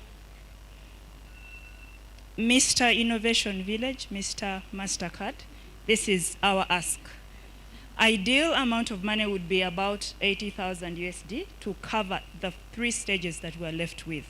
We are on stage 2 so far. We are stuck with over 250 students that need to be graduated to stage 3. We're limited by this. So it would be good if you would look at us and maybe say, give us 30,000. We finish level 3. Then next year you call us, we go to level 4. The other year, we go to level 5. And meanwhile, when we graduate these children, these gadgets do not get to waste. No. Children come and find them. We promote, children come and find them. It is a good business. On the team, we have expertise. When you give us the money, we're not going to eat it. We're going to use it properly. We have Mr. Rugendo. He has experience in entrepreneurship for 20 years. So 20 years, if he ate the money today, it will be an embarrassment. We have Mrs. Karamaji. She's an HR specialist, and she helps us identify with the parents and deal with the right stuff so that your children can be safe. And I will ask you to turn a little bit out there. There's a wonderful girl that is using our material, and when you get out of here, you too, go to the older bracket. We deal with you. We have me. I'm a teacher by profession. and I do marketing for a living.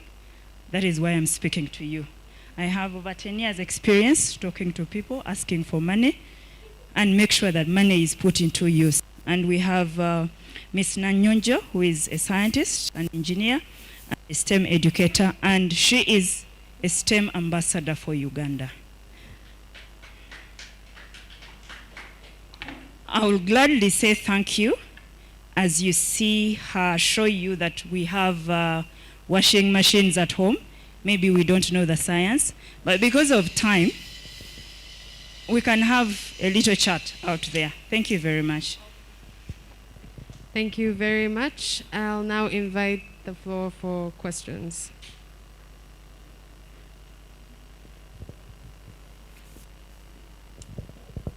Mark has a question. Mark, please go ahead. So, thank you, everyone. I have some questions. I'm a little unclear on the business model from the franchisee perspective. So, what I mean is, it's my understanding. Is it correct that you are a kind of a franchisee of the kind of Israeli-based company? And if so, well, let me ask that first before I ask the. So I guess that's like more of a yes or no question. If it's yes, then I'll continue on with my question. Yes, Mark. Your question is: Are you asking that we are franchising? Yes, we are. In Uganda, we are holding the master franchise, giving us a right to give out different franchises. Thank you. I see. Okay, so it's a master franchise. Okay, that's what I was not clear about. So no one else in Uganda could come in and also become a franchisee and then bring on additional franchisees, right? So you're the only one in Uganda that can do that? Is that correct? Yes. Okay, I see. Okay, great. Thank you. Thank you. All right, do we have any other questions?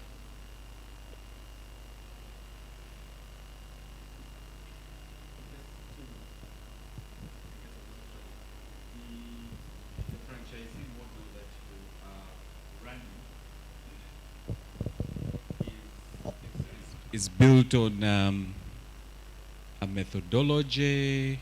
Is it just the technology? And what is the IP that I can't come and replicate? You cannot come and replicate the whole model. One, we're not just teaching children out of the head. We have a specially designed curriculum that if you came in the name of E-Square Young Engineers, I think you'll be wrong. We have an agreement with Israel that we are the master franchise in Uganda, and no one whatsoever can come and duplicate that. But when we are giving it out, we have the rights. I understand that part because you have a specific franchise from a given entity. What I want to understand, because the Lego and that stuff, anybody can come and use Legos, not so? Yes. So your unique or your IP is in the method of delivery and the curriculum. Yes. Okay. All right, thank and you. Also, thank you very much, Michael. And also, if I would add, anyone can do Lego, but you can't get these Legos. These particular ones we use, educational Legos, you can't get them. You will get Mindstorms, you get all the Legos, but you will not have them if you don't have also a curriculum. So we have these Legos specially made and tailored following the curriculum. So you would go to the market and buy, but you can't have these ones. All right. Thank you so much. A round of applause for them. Thank you. Please visit us there. Thank you. Yes, they will be displaying their solution right outside there. We will now have Nimarunji come and present.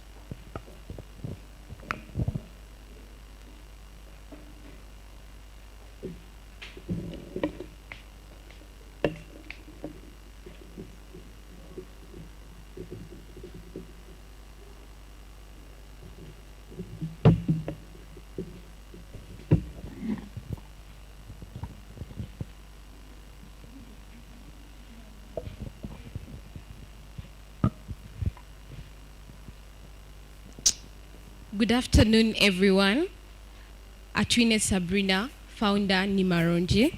Chironji Doreen, co-founder Nimaronji. Have you ever failed at something, not because you lacked the ability, but just because you lacked the resources and support to get you through? Well, I'll take you in my world. All through my high school, I struggled to participate and compete with learners from urban schools, just because as coming from Kabale district, a hilly area, to participate through this Technovation program that challenged girls to identify problems in their communities and solve them using mobile applications, you needed mentors, you needed computers, you needed internet access, and we never had any of these. And I can guarantee that there are so many young learners out there just like me with the same problem. They have the energy, they have the potential, they have the brains and the ideas to make a difference, but just because of the lack of resources, they cannot get through. Recently, UNEB statistics showed that the proficiency level of learners in urban areas is higher than those in rural areas, which shows there's really a gap. Urban-rural education inequality. And now with COVID-19, the problem has even been elevated.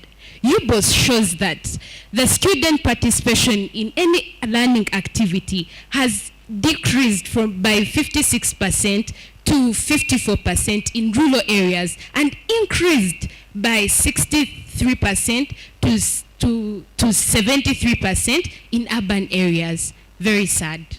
It is arguably true that there are so many organizations and institutions doing their best to solve these problems. But Nimaronji also believes that efforts without directions are not enough.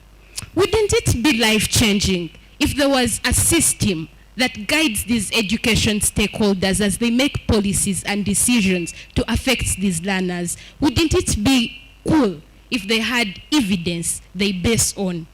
And that's where Nimaronji comes in. We do data collection in rural schools, in teacher qualifications, available resources and opportunities, among very many others. And this data is analyzed, visualized, and provided to the education stakeholders and organizations that invest in education. Our customers are all the primary and secondary schools in Uganda, but at the moment we are targeting the secondary Western schools in Uganda. Our clients, of course, they are the organizations that invest money in the education sector. Our traction, we have already recruited agents and trained them in Kabale district. We have clients already. We have collaborated with a specific number of schools, and we have set up data collecting tools and added data experts on the team. Our business model rotates around three parties: our company, the schools, and the organizations that invest money in education, who are definitely our clients. So what do we offer to them? We offer them data collection, data analysis, reporting, and consulting at a specific fee. And then for 2021, our timeline, we have a data outcome required for 2021. And by June this year, we should have the data cutoff for the annual report of this year. In November, there will be the review of the report. And by December 2021, there should be the publication of the annual report of Nimaronji. What makes us unique? We provide organic data. We use high technological methods, which is the open data pool that is open source and available and offline. We also regularly update our data every after 3 months, and we are friendly to our customers. Also, it is important to note that we have quick response due to the agents that are deployed in specific areas. We are looking for 35,000 USD to achieve our goal of reaching out to these marginalized groups. Our budget will cover training, salaries, upkeep, and many others. Socially, we impact the community by ensuring that school-going children enjoy the benefits of education and growth. We ensure that they get to favorably compete with others and also contribute to the SDG impact. We cannot forget to mention the relevance of our solution to to the call of this competition. Looking at the effects of the pandemic on the education sector, we realize that there are so many negative outcomes and basically affecting the rural schools. Our solution will help the education sector to keep operating even when hit by another pandemic, and also ensure the preparedness of all parties, the learners, the decision makers, to be ready post-COVID. This is going to be through the organic data that we provide, even with recommendations on how to go about the challenges affected so far. My friends always ask me, so why do you think this is actually a team that is the best to solve this solution? And I tell them, one, this is the team that has actually been affected by the problem. We know where the loopholes are. We know what should be done. We know how to relieve the pain. That makes us the best people to solve the problem. And also, it does not hurt to mention that the founders of the team have been best friends for more than 8 years. Trust is something to really not take for granted. We also have advisors on the team in the education sector, in the data science sector, that give guidance with the working experience of more than 20 years. This is something we cannot take for granted. Also, there is that commonly asked questions. How different is the Ministry of Education data from the Nimarunji data? And here we are to clear it up all. We provide the real-time data, and we also provide data to the relevant bodies which make an impact on the affected communities. However, I cannot forget to mention that we also have the desire of partnering with the Ministry of Education, and this will help us use their data in our systems, and also we credit them. Right now, right here, we can guarantee and promise that Nimarunji is going to revolutionize the way education stakeholders make decisions, basing on evidence and information, which is key. Because we have a team that relieves pain, we have the beautiful solution and the traction. Thank you.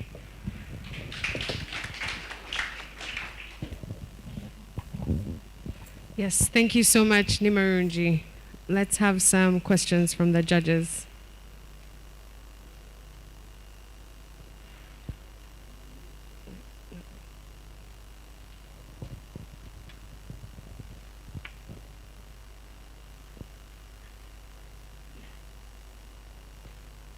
Mark would like to ask a question. Mark, please go ahead. Hi, thank you. First of all, great presentation. It was really, really well done. I have a question about the how essential is the tool that you are using to your business model, or is it also just the fact that you have trained people who are able to go out there and collect data? And I guess what I'm getting at is that I wonder if many organizations are going to have their own systems that they want to use for data collection. Like they may want certain data going directly into their systems. So how would you be able to deal with that if you start coming across a lot of organizations who only want to use their tools? Could you work with them?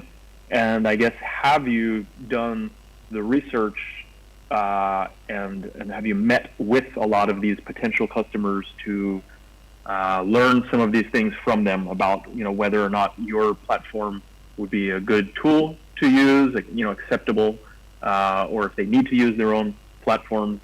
So can you speak a little bit about that, about just your knowledge of kind of what's out there and how you might adapt if those situations come up? Thank you very much. I'll first address the question about the business model and if there are organizations that already have their systems. So one finding that we actually have is that there are some organizations that could be doing the data collection, For example, they have people who collect data for them, but then they don't have the knowledge when it comes to analyzing. So that's why we have the offers actually separate, because if they have the data, but they don't have the analyzers, then they come to us and then we do the analyzing for them. Or some people actually collect the data and they don't even know what to do with it. That's where the reporting part comes in from. We make comparisons for them. We are like, okay, you went to this school and that school, but we feel more focus should actually be put on this on this school. And then the other question was, pardon, on the other question? Just about the, if certain organizations are going to have their own tools to, and where they might want the data put directly into their tools. Do you know much about whether or not you're going to encounter that, and how might you adapt to that?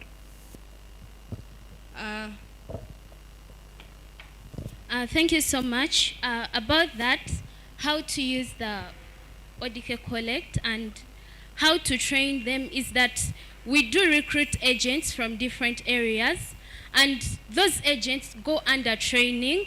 They are trained on how to use the app, and later it helps them when they are collecting data.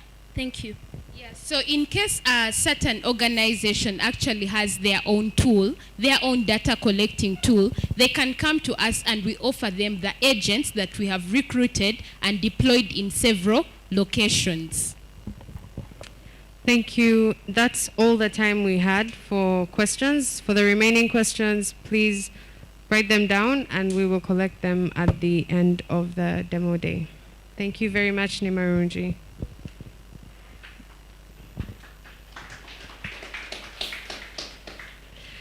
We would like to invite Innov Labs.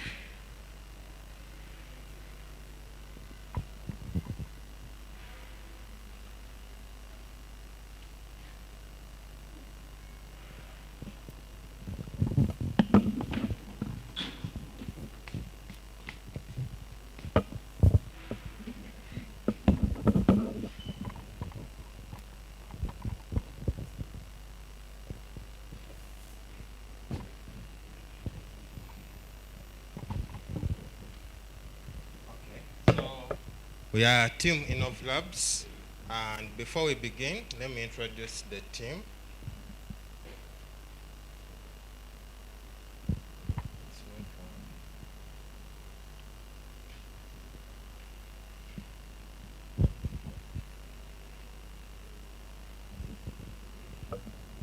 Hi, before they start, car UAU 308A is currently blocking someone that would like to leave. If you're driving a car with the number plate UAU 308A, please help us unblock the person. Thank you. So, the team behind Innov Labs, Jingo Daniel, in charge of hardware engineering. We have Navega Priscilla, in charge of software and marketing for B2C. We have Rekaza Bruce, who's our designer, and then Vidudu Dennis, who is in charge of marketing and sales for the B2B. So a better future with technology needs to revolutionize science education. 48% of Ugandans below the age of 15 years never touch innovation.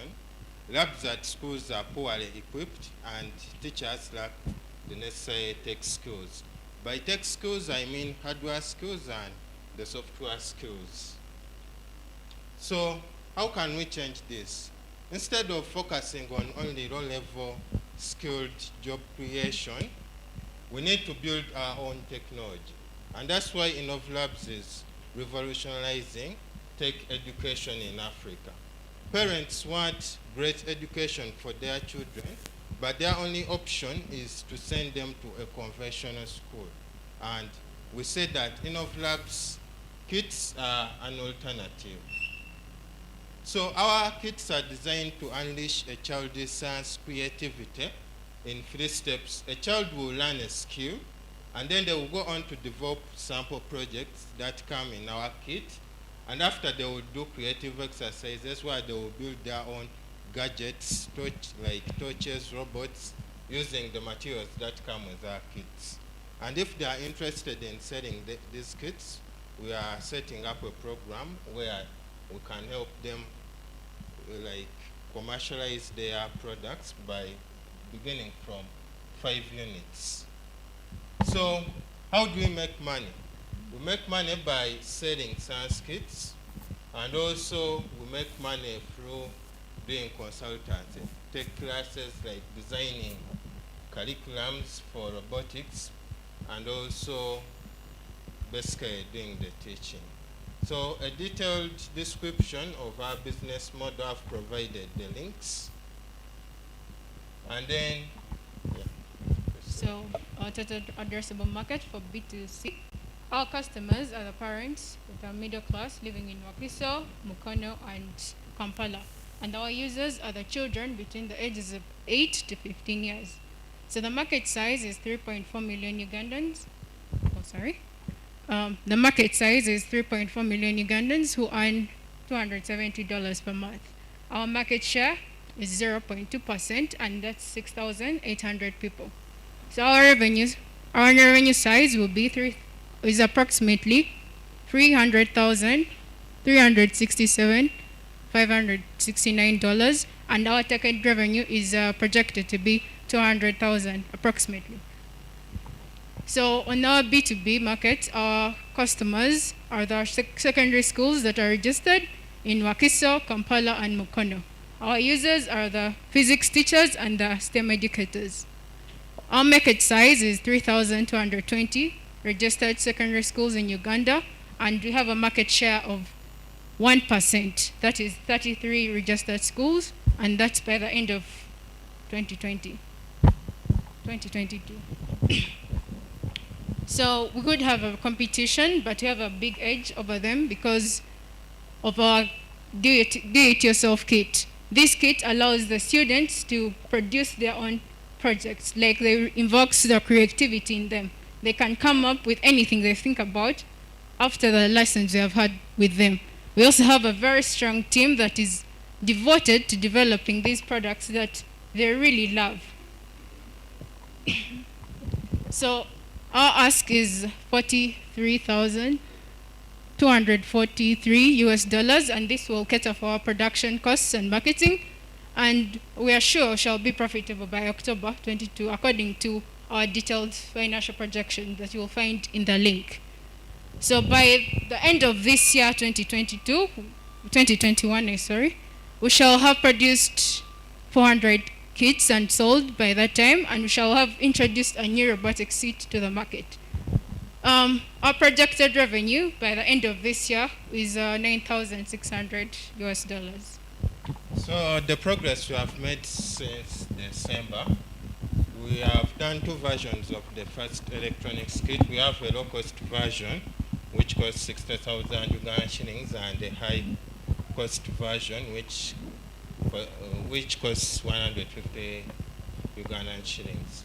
We have also detailed information on our electronics kit, the information guide, and we have also increased on the number of projects you can make with our kit to include basic robotics. You don't need to have a computer to do the robotics. We have designed the boards in a way that even a child who has like no access to a computer can be able to do some robotics projects. Then we have also initiated work on certification of our kit by the Center for Curriculum Development. We submitted in our letter 2 weeks ago, but they haven't yet contacted us. I don't know why.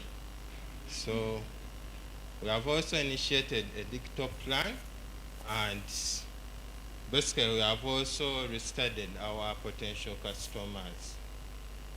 So the value chain, we shall have packaging, printing, and hardware suppliers. Direct jobs, we shall create product designers, content writers, and indirect jobs, children can learn to build these devices and they sell them. on their own, because that's the intent of the kid, that after learning a skill, you'll be able to use, like, to earn money from this skill, because that's what people understand a skill to be here in Uganda. And then the impact is we shall have boosted African manufacturing, because we manufacture the goods ourselves, and also we shall have accelerated the Made in Africa agenda and reduce Africa's dependence on foreign tech. So the partners we need to work with, we have the hardware suppliers, the Ministry of Education, and then the schools and educators to raise awareness for the need of tech skills. And the last thing I want anybody in this room to get is InnovLabs brings affordable tech education to every child's home, and because we provide the skills to build the future.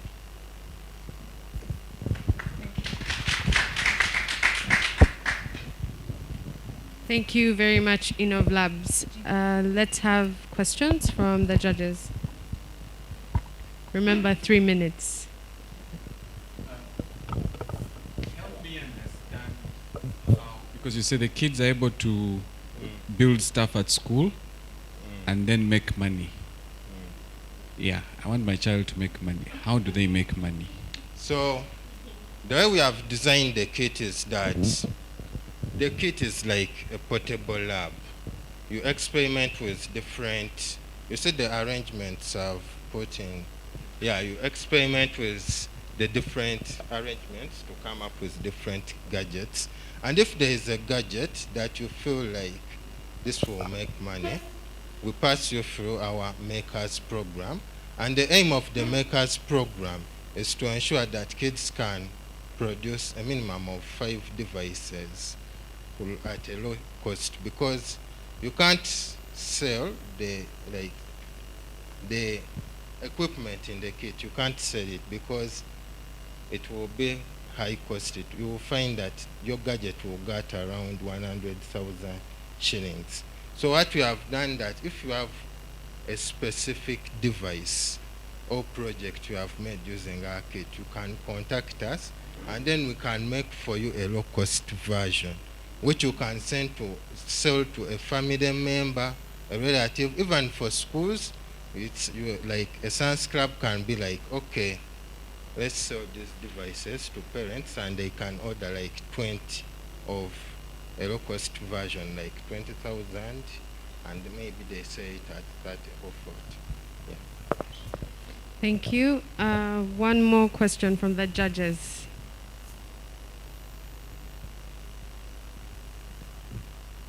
No. Okay. All right, then. Thank you very much. Round of applause.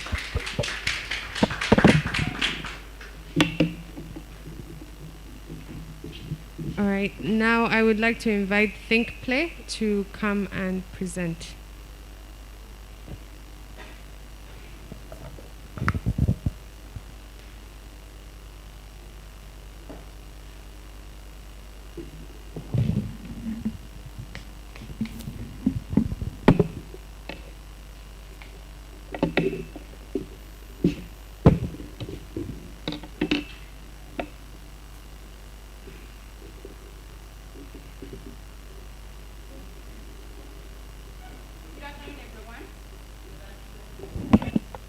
Good afternoon, everyone. My name is Victoria Nachito. I am the founder and CEO, ThinkPlay. Do you remember the last time you wanted to learn something new? Like driving. What options did you consider? Did you think of reading a manual, watching a tutorial, or actually getting behind that wheel and practicing driving? I imagine that many of us would choose the latter. Although you can learn some theory about driving through reading a manual or watching a tutorial, you cannot overcome the fears of crashing a car.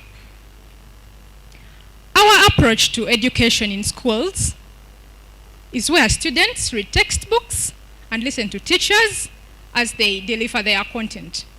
The challenge with this approach is the fact that children get a lot of theoretical knowledge. However, they are ill-prepared to face real-world situations. It's unfortunate that during the COVID-19 pandemic, many students could not access learning because our classrooms had to shift from physical to virtual ones. But as long as our approach to learning remains the same, even the few who can still access learning at the moment are not learning effectively. According to Edgar Dell's Cone of Learning, we retain about 10 to 30% of information after 2 weeks if we learn through reading or listening. Therefore, there is a need to make learning effective. And that is why Think Play is creating games. Speed and Sew is the first of many games that Think Play has created to teach math and science through real-world situations. This will allow students to test their knowledge and learn through mistakes, all without having to repeat any grade level. This game teaches children math in a very simple way, and it makes it fun. It brings gardening to life. It also makes the healthy foods very appealing. You know these foods like vegetables that children you don't want to eat? Yeah, those are the ones we are talking about. Now, winning Spin and Sew requires you to have some skills like decision making, strategy, critical thinking for you to be able to win the game. And through this game, your child will develop these key skills that they will need in the future. And lastly, this game is going to make your child curious about learning. They will want to know more after playing this game. We are making this game for your families, for you and your family, if you want to have good time together. We are also making this game for parents who are homeschooling, and they are looking for quality learning material to help their children who are learning from home. We all know that parents of preschool children are confused about how their children are going to continue learning after what the Ministry of Education said. This is the perfect game for them. We are also, this game is also made for math and science teachers who are looking to make their classes more lively, engaging, and fun. Spin and Sew has immense lessons, and all these lessons cannot be delivered at once if we are to reach the learning need, to meet the learning needs of different age groups. So we have decided to break it down in 2 levels. And the first level, level 1, is for ages 4 to 6 years. And this level was launched, the minimum viable product of this level was launched in November of last year. This level has been tested by 20 families, over 100 individuals, which translates into over 2,000 hours of playtime. We are looking to launch this level in April of this year.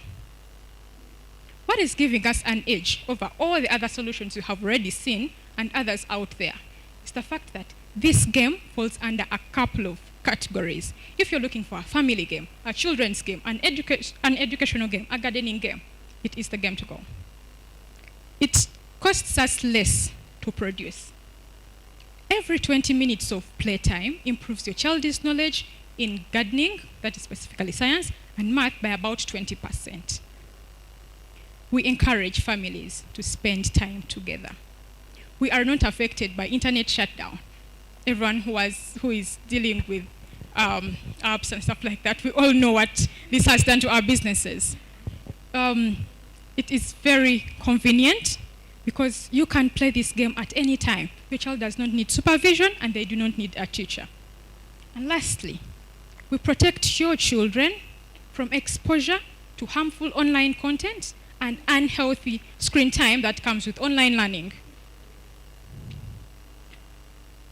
Having said all that, we are looking to sell 100 units of this game per month at 20,000 shillings per game, which is 17.7 million shillings at the end of the year, with a 60% profit margin. The amazing team behind this innovation is Joshua Gwang, who is responsible for digital marketing and website design, Ron Michael Rubaiza, who is responsible for sales, finance, and product market fit, and me, who is responsible for product design and development. We also have a board of advisors with vast experience in business, education, psychology, and startup development. We are looking for only 30 million shillings to help us to perfect this product, to launch it, and also market it. Thank you very much.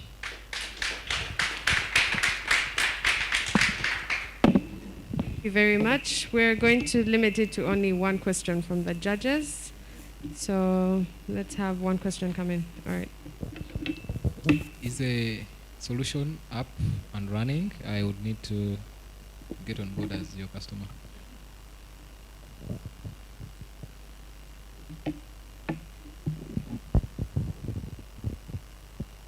Pardon me, please.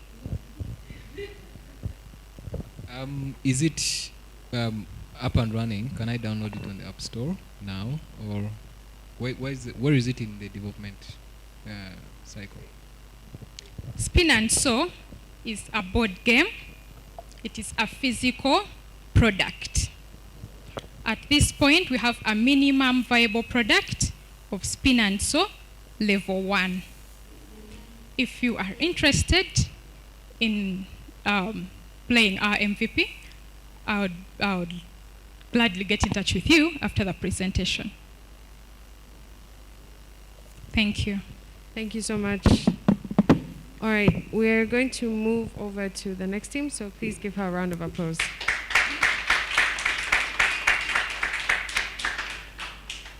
Remember, you can write down questions that you have and share them with us. We will share them with the team and they will respond. All right, we would like to invite Kaino Africa to come and present.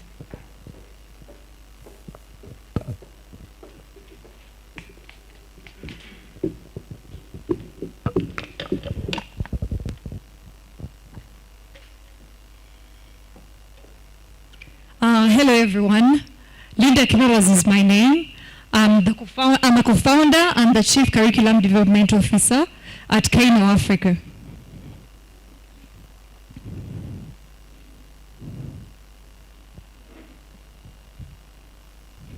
The boy you see on the screen is called Timothy.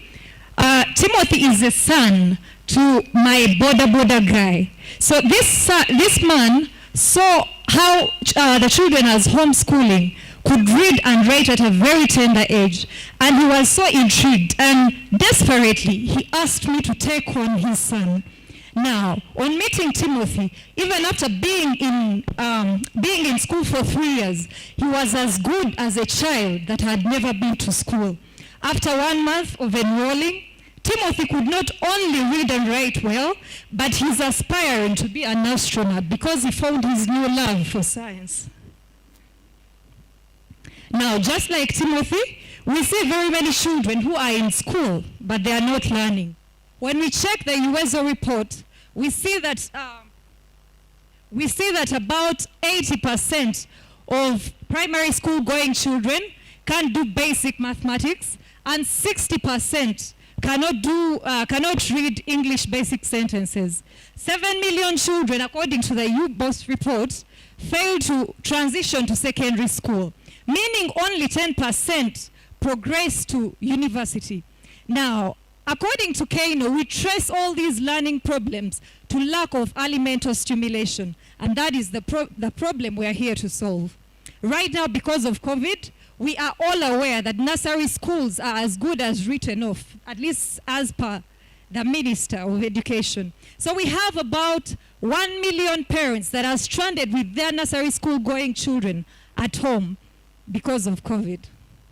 Now, Kaino is a tried and tested product that we've witnessed enable a child to read and write in just 1 month. As part of our solution, we have a STEM blended curriculum. Under this, you find very easy to use and quality lesson guides that are, of course, STEM infused. And we use the phonics approach of teaching because we understand that literacy is the foundation of all learning. Then we have web and mobile applications. For our STEM, we have a kit that these children can use to do their STEM experiments.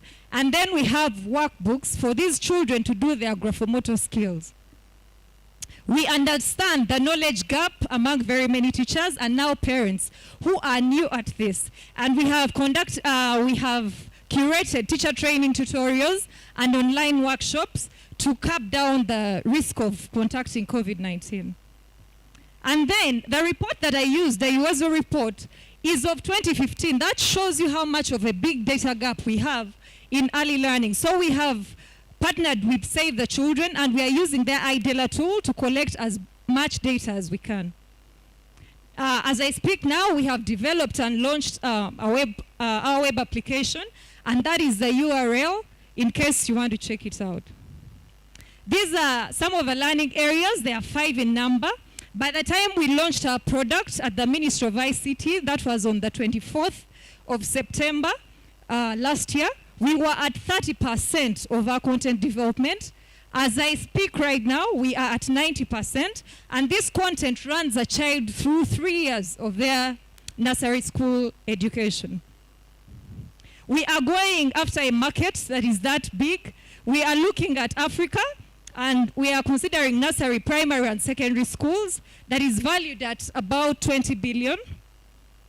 Later on, we intend to scale to nursery and primary schools in sub-Saharan Africa, and it's valued at 8 billion. Our primary market is Uganda, and the valuation is at 29 million annually. That is our business, this is how our business model is. In our B2C, we charge about 38,000 per week, 110,000 per month, and 800,000 per year. Then in our B2B, we charge about 100,000 per child per term. Then our workbooks go for that much, and these take a child through the whole term.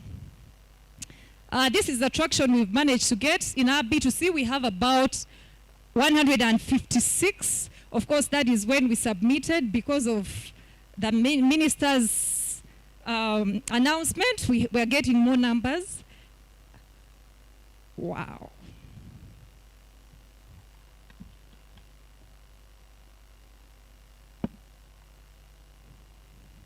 Okay, then in our B2B, we have 3 schools. Then we have our homeschooling model that has about 20 children that are already paying. But if we decided to monetize our online platform, we should be able to collect 287 million across 12 months. This is how our competitive landscape looks like. We've zeroed down on Bridge. Bridge has to build schools, we don't have to. And then our phonics and STEM approaches not only get the children's mind stimulated, but they get to read and write within the shortest period. We are asking for 50,000 for a 10% stake in our company. It should be able to help us acquire about 100 schools. Within 12 months, we shall have about 10,000 students. We intend to complete our Kano offline mobile application. Already we are doing trainings in villages. We're training women to help to be a part of their children's education. So we intend to train about 300 women, and the rest of the money will go into operations. We have managed to get a partnership from the Ministry of ICT. We intend to leverage on that partnership to get Kano whitelisted, then get approvals from NCDC and Ministry of Education. Our projections show that by the 4th quarter, we should be able to make about 150,000 US dollars. This is our team, the co-founding team. At the helm, you see Alfredo Pio, he's the CEO and a co-founder. Myself, a K through 12 curriculum development specialist. Cedric is an educationist, also under the content department. And Matthew Watcher is our CTO. Thank you for listening. Thank you very much. Thank you very much. Let's have some questions from the judges.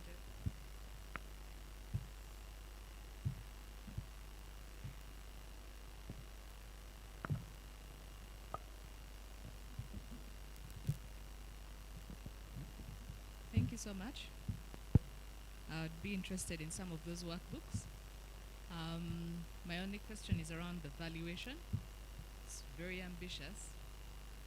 So if you could walk us through that a little bit, it would be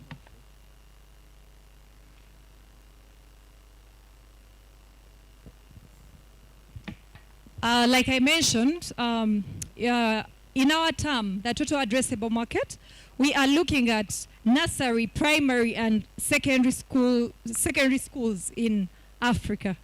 That is our term, eventually.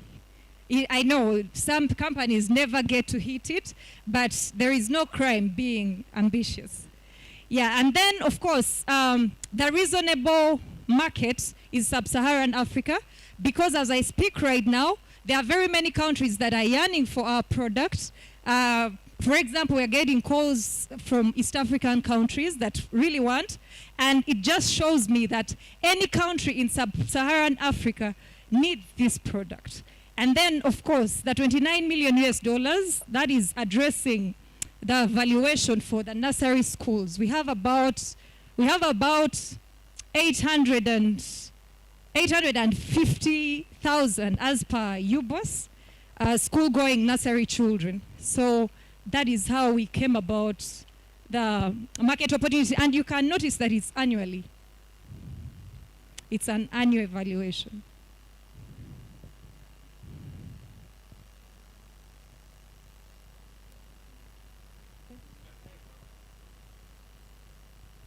If I buy a workbook as a school, what is the incentive for me to come and renew? Because it's physical. That's my assumption, that it's a physical workbook, and then I use it. And I think tied into that, what do you mean by school acquisition? Like I mentioned already, we have about 3 schools that, you know, because of COVID, schools were caught unaware. So there are not very many schools that have curated content that they can readily put into a system. And even if they have it, they don't have confidence in their content. Very many schools are actually gamblers. Yeah, so we have been in a position where we have taken time and put in the expertise to curate the right content. So that's why most of these schools, for example, our content is STEM infused. By STEM, I mean science, technology, engineering, and mathematics. And this is primarily to stimulate the child's brain. And then, like the phonics approach, there are not very many schools that use it. They still do the ABCs. And you find children getting even more confused. So every time they get to know our product, they definitely want to use it. Thank you. We have one question from Joanna, and then we'll move on to the next team. Thank you. Great presentation. Thank you for sharing. Thank you. I have one question. If you could expand upon the claim that you teach children to read and write within 1 month, or that they will learn. So what kind of metrics are you using to make that claim? I think that's a really great selling point if the data supports it. Okay, when I say that children learn how to read and write in 1 month, what I mean is what the results we have seen. For example, Timothy is a slum boy. Actually, this is a product that we looked at, people looked at like it's a high-end product. We're like, why don't we try this with a kid that would be from, let's say, a slum, so that we see the effect. And within just 1 month, this boy could read and write, because with phonics, the phonics approach, we look at sounds, not the letters. So as fast as you can go through the sounds in a fun way, this kid is also indirectly learning how to read. I hope I've answered your question. Yes, you have. Thank you. Okay. Thank you so much, Kaino Africa. A round of applause for her. Thank you for listening. All right. We will have one last startup present, and that is BrainShare Limited.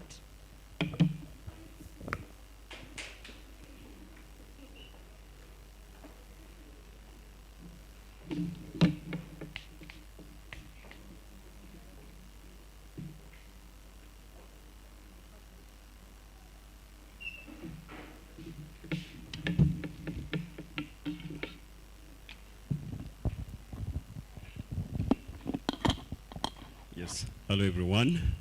My name is Charles, and here with me is Juma Oboth, right that side. Yeah, my colleague, and I'm very happy to tell you more about BrainShare. So, well, BrainShare is an e-learning and teaching platform that was designed from scratch to take care of that learner and that teacher deep in the village as well as those in the cities. So what is the problem? So today, I mean, it's quite evident that COVID-19 has actually affected very many learners as well as the teachers. You know, kids were just pushed back home. They didn't have, you know, the rest of the content to complete their curriculum. Teachers as well were caught unaware. They didn't have very many alternatives as to how they can be able to, you know, survive in terms of the economy. So having understood that, so while as we moved on, we've you know, been able to notice certain trends, and I'll just walk you through some of these. That one, most of the parents, somebody already mentioned, already decided that, you know what, we could just teach our kids at home. You know, so they've decided, you know, we may never send our kids back to school. Let's just teach them at home. We've also observed certain behavior amongst teachers. They move from homes and teach kids in their homes, all right? Also government in one of their latest announcements said, you know, parents could automatically have to transform into teachers, especially for, you know, the learners in lower classes. So then we've also seen working parents and all those uneducated parents also struggling to be able to actually catch up quickly to double as teachers, yet they also have to be at work. We also know that some of these parents have never even stepped in school, so they literally have no idea what they need to be teaching their young ones. All right, so one big question. Are these parents literally well-trained to actually handle or be entrusted with education of these young ones? Because the young ones, or basic education, makes the fundamental of you know, the entire learning of this child. But can we trust them enough? Are they well-trained to actually be able to handle these children, their own children, to start to look at them as learners and help them in that context? We're also saying it's everybody's talking a digital migration, a part where we need the teachers to come on board and be able to, you know, switch to using these platforms and things of the like. But the big question comes back to us, you know, and then we wonder, are the teachers already well trained? I mean, I could be very good when it comes to the board and delivering to you as a teacher, but I mean, if you put me before, you know, Zoom or a computer, it could be something else. So it's one of the questions that we're asking ourselves, and this is why we've been able to, you know, make adjustments to actually answer to some of these questions. Then also we're saying the e-learning platforms, the very many platforms that are out there, are they literally just covering the interests end to end of, you know, the learners in the whole ecosystem, the education participants in the ecosystem, or they're just focusing on the kids, the learners, and forgetting maybe the teacher? So we say in our solution, we actually have done an upgrade to a platform to actually cover most of this. So number one, we started out with a small pilot of just 30 teachers in secondary school, and our focus was mainly to actually help them improve or pick on digital skills that will then help them be able to use our platform to deliver. Then also, in a community, we selected some parents from Kasese, some from the central here, just 200 parents, to participate in a capacity building program where we literally impact skills. We help them start to learn how they can be able to help their learners. And we're hoping that out of this pilot, you know, the results will actually communicate to us how best we can actually be able to help the parents in the general country, you know. And then about the learners, our platform, especially for those who have tried it out, it targets self-paced learning, meaning as a student, you can actually go there and pick notes, past papers, e-books, and the like, and be able to study on your own. Yeah, so these others were just additions that we observed during this period. And ultimately, we are looking, after all these teachers have now gotten all the skills, digital skills to be able to use, you know, these digital channels, we hope they will no longer ditch the classroom and pick on a hole as their immediate income, but otherwise pick love for their profession and help them earn more. As the president likes to remind us, build Uganda, boo-boo. We're hoping, you've all seen that very many people actually cross from the rest of East Africa, even Africa, to Uganda just for our education here. It's really, really good. But we're saying these people from Southern Sudan, Kenya, and Rwanda, will they still be able to come here? No. But what will happen to our teachers if everyone is just focused on the learners? That's why BrainShare decided and said, you know, let's just put the teachers in the driving wheel, on the steering wheel, give them as much, support them, so that they can be able to teach in the comfort of their living rooms and touch lives of millions across Africa. And this means a lot of money to them, and they'll still be able to earn from their profession and not to resort to the garden and alternative ways of earning. All right, so I'll just run through a few features. That's our new version. We already have some people trying out the beta version of our platform. We have a discussion forum in there that helps learners.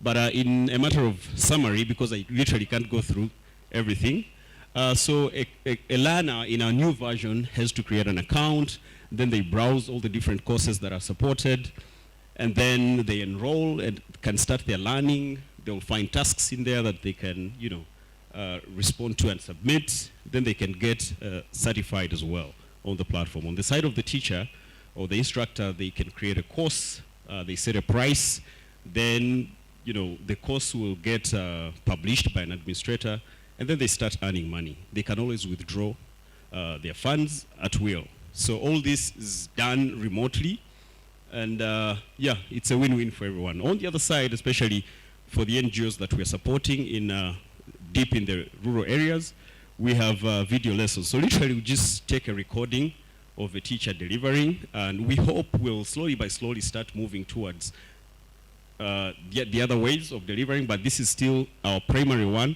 And what we've done is we take those video recordings, put them on DVDs like this, so a parent can actually just buy a DVD.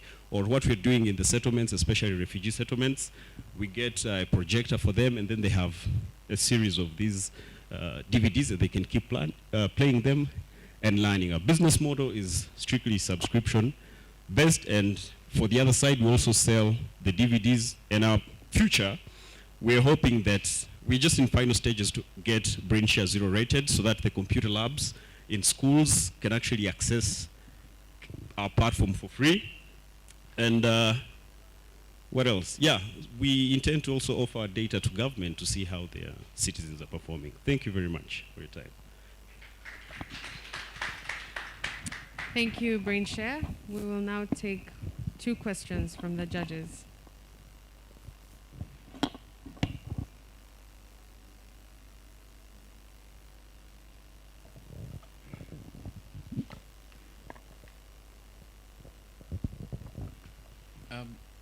Charles, I'm looking for the innovation here. What is unique that you are giving me that I haven't found in all these initiatives that focus on digitizing content and working with the teachers online? All right, thank you very much. So number one, in terms of uniqueness, like I already mentioned earlier, most of the people seem to be focusing on, say, let's create the content, maybe create a cartoon here and there. I appreciate that, all right? But I'm saying BrainShare seems to have a slightly different approach, and I think that's what creates the uniqueness.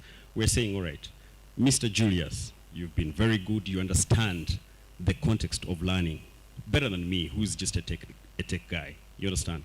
So when I sit with you and tell you that people are driving miles and miles to come and see you, you understand?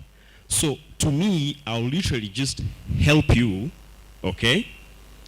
Literally transform that brain, which has been, you know, used to brick and mortar, you understand?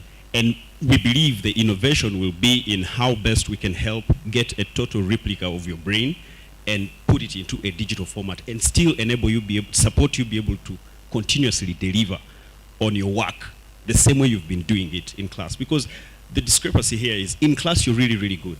So if I pick the chemistry guy from SMARC, he's perhaps an old guy. Then in class he's really, really good. But believe me, give him that computer, it's a whole different game plan. You understand? And even if a young lad came here and tried to do creations, he's not trained as a professional teacher. You understand? That teacher is. But if I helped him slowly by slowly, because my worry is not the tech. I mean, tech is just a small component, but what I'm saying is helping you be able to transform that brain that we want to preserve for the future generations. I believe that's where the innovation is. You know, so when I realize that maybe the text is not working, we'll look at other tools of trying to reserve that. You've seen that in some videos where you just see a black screen, and maybe some red writings, and like somebody's handwriting literally there. If we believe that's what actually works for you in your age bracket and your tech savviness, we'll let you do that. If somebody else is advanced, because these teachers are not primarily trained as tech people, they're literally trained to deliver against a chalkboard.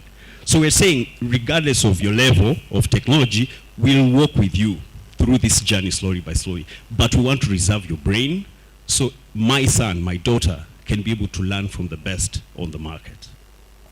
Yeah. Thank you. We have one question online from Timothy. Timothy, please go ahead.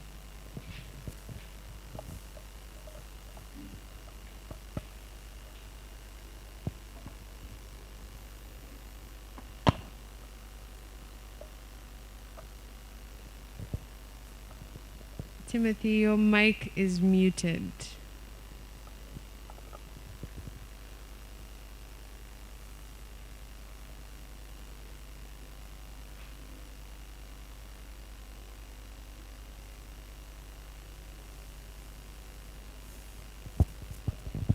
All right. As we try to get in touch with Timothy, does anyone else have a question? Okay.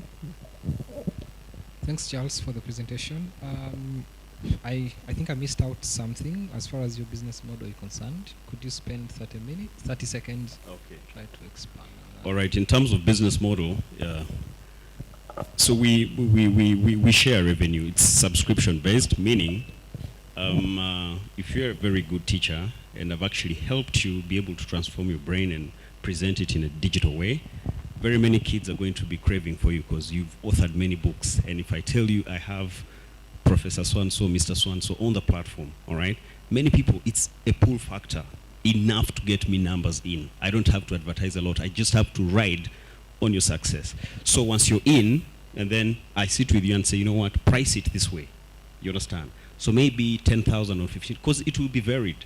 You'll not get maybe a King's College Budo teacher for 5,000, but you could get another teacher somewhere for 5,000 a month. You understand? Maybe King's College could charge 20,000 a month, and there could be reasons why people decide to subscribe to the King's College teacher, not this one. But in any case, there's a percentage. So that's the subscription. So we pick a percentage, a revenue share with the teacher of the collections, okay? Then you saw the part of the offline content, the DVDs and the like.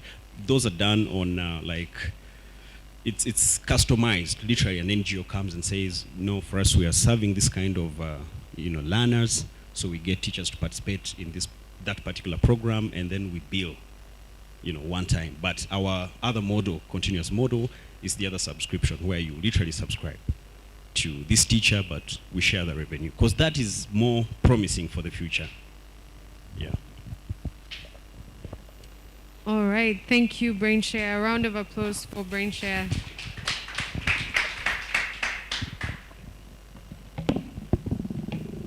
I would like us to clap our hands for all the startups. That was the last startup that was going to present. We will now have some remarks from Joanna Zimmerman.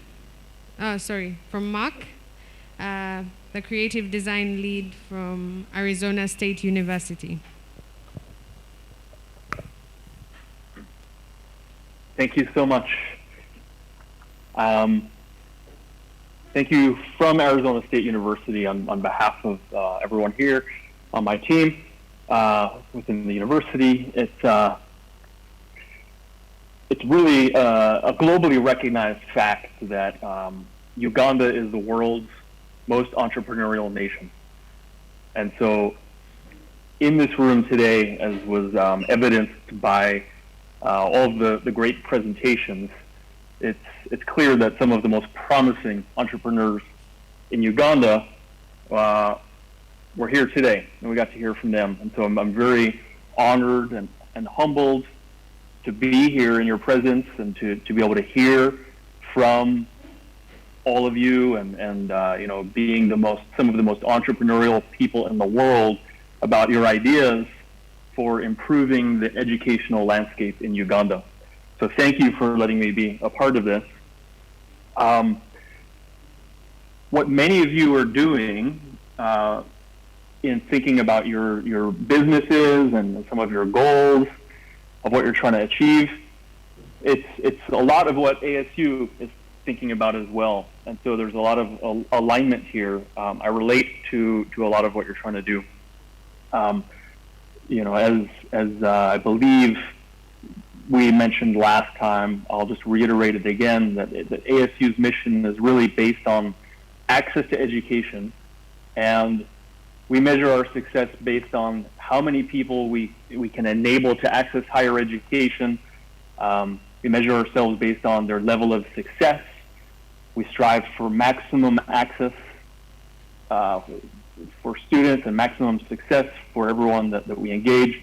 And I mention this because technology is our key enabler. We couldn't do what we do without having a large portfolio of ed tech partners to help us increase access, to help us with the learner engagement and the success. And we really strive to maintain a really high quality of courses that match or exceed the in-person physical classroom environment. And I feel like that's what many of you are also trying to do in your work. As we've also mentioned in the past, my team, the Education for Humanity team at ASU, we represent one of the many ways ASU tries to increase access to education. Specifically, we're focused on the refugee communities and host communities. And you know, we make a strong effort to reach really the world's most marginalized populations. And I think that you know, I want to encourage all of you to also be thinking about those people on the margins that have even more barriers than others to access education. I did hear mention of that in a few of the presentations. I would like to encourage all of you to continue to think about everyone around the country and how to reach them so that everyone can have the same level of access to what it is you're doing. Because all of you are doing something great, and just, you know, try to make sure you're reaching everyone. So there's a lot of, you know, technical issues to think about, a lot of other things that come into play with that. And let's see what else. So I guess I'll now just mention, you know, that I think many of you know that that ASU with the Innovation Village is building an entrepreneurship program that you know, what we're really co-designing together is meant to complement the really fantastic ecosystem that the Innovation Village has been building there in Uganda with the support of the MasterCard Foundation. And it's our hope to really be a long-term partner with the Innovation Village in this, being their anchor education partner, being the education piece that's really tightly integrated into this holistic program, meshed with the ecosystem and the value chains being built by the Innovation Village, so that as beneficiaries proceed along their entrepreneurial journeys, that ASU and the Innovation Village can be there to support them with their ongoing training needs. And think of things like what you all are in right now, this accelerator program. You know, this is all part of what we are really excited to be a part of. ASU is very excited to be part of this, so that as learners go through this program that we're co-designing together, they'll be able to have opportunities similar to the opportunity that you all are having right now to be part of an accelerator program. So, for ASU, this is really the beginning of what we hope is a long-standing relationship with the Innovation Village. We're really happy to be a part of this program and to support all of you as much as we can. And I think that the one more comment. So I know earlier on, I think it was CJ or kicked off the meeting. He talked about the ways in which Innovation Village is trying to think about access and inclusion, and mentioned that only a very limited number of businesses were able to get into this program, which is totally understandable. I think for an accelerator, you could only let so many people in, especially when you're offering funds to the winners. So it's very understandable. But as the Innovation Village continues to think about ways to expand access and include as many people as possible, ASU also looks forward to being that partner in helping to accomplish this scale and to help this larger initiative that the Innovation Village has to help enable that inclusivity across the country, including marginalized populations, including the refugees. And we hope to be able to do so with a scalable ed tech architecture and scalable learning models. Lastly, I'll just say thank you to the MasterCard Foundation for the support of the great work that the Innovation Village is doing with some of these programs to really help entrepreneurs across the country and to build these entrepreneurial ecosystems like this Future of Education program, and more broadly, the holistic set of programs and partners that you have in the country that was referenced earlier in the kickoff.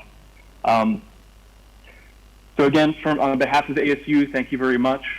These were really great presentations, and we really enjoyed seeing the continued evolution that all of these teams have gone through, and we look forward to everyone's future success. Thank you very much.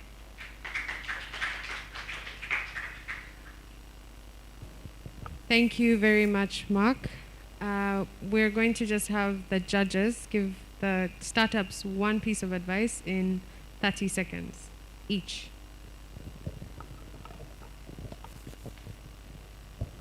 I'll go first. My advice would be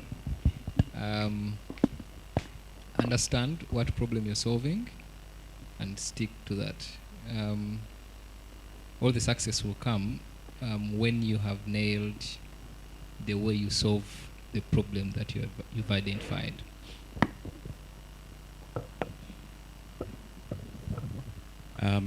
I'll copy and paste what Wilson has said.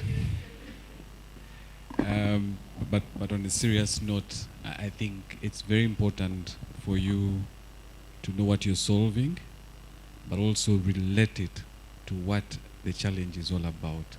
Because you could be doing an amazing piece of work, but I can't easily relate it. So help me relate what you're trying to solve to what we are looking for. Mine is just to appreciate everybody for the thought and the energy you put into this, this activity and these efforts. My only advice is just to remind you that this is not a one-off event. This is a business you're going to run for the rest of your lives, hopefully. So you have to, money or no money, people always say that the problem in business is money. That's not really the problem. People have capital and they still don't push things. Big businesses collapse and they have capital. What am I trying to say? That if whether or not you're successful, please continue to push your idea. And even if you win 40,000, 50,000, whatever it is, don't think that all the work has been done by $50,000. It simply is not. So you have to struggle with your businesses up to the end. So mine is just to encourage you, with or without the money, you are going to struggle, but don't give up. Keep pushing, keep learning from each other. I hope you've all been copying from each other. Everybody has brought something interesting. So that's really my advice. Keep learning, don't give up, and all the best.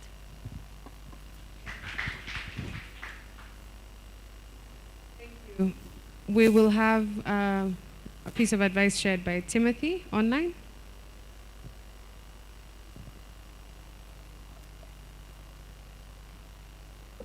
I hope I'm audible now. Yes, we can hear you loud. Thank you very much.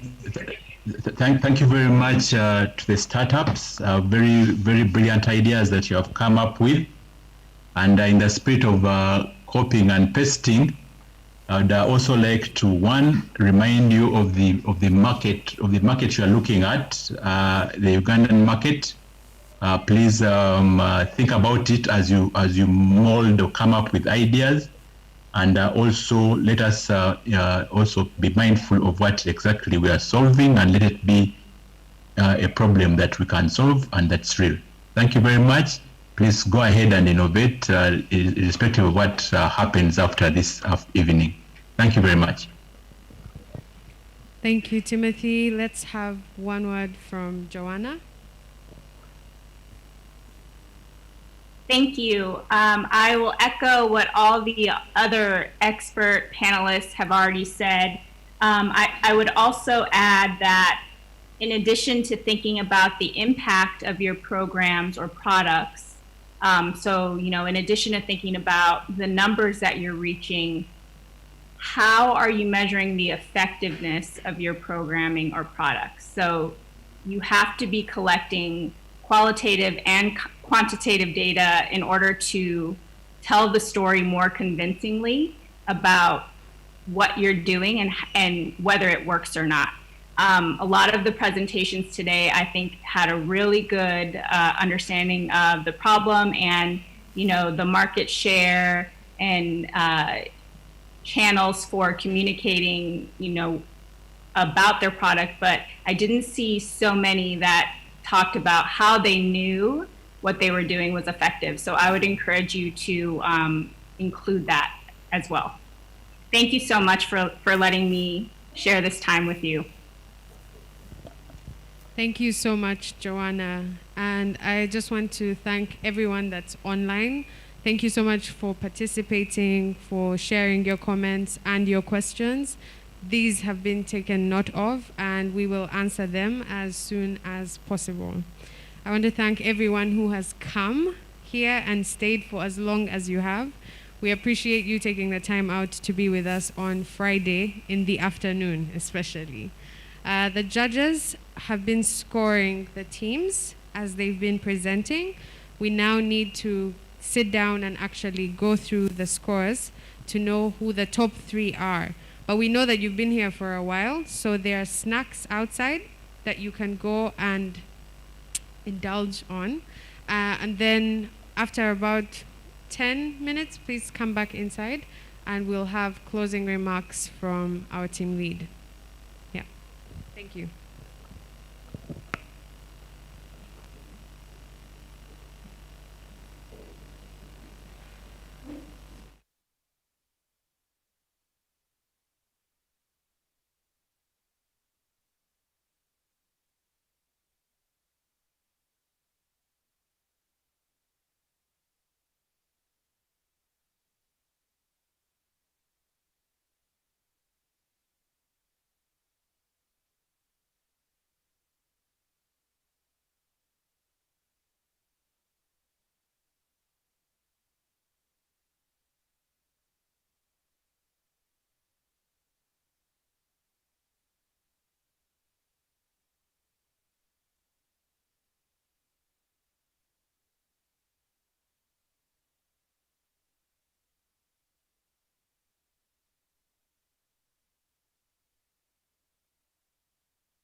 Hi. Can I get everyone back in the room?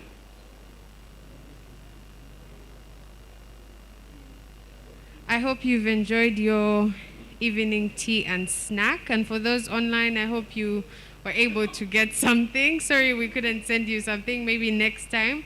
But we appreciate you staying online and waiting for us to continue. I would like to invite Anthony Kajimu, the lead for ventures here at the Innovation Village, to share with us the next steps. Anthony Kajimu.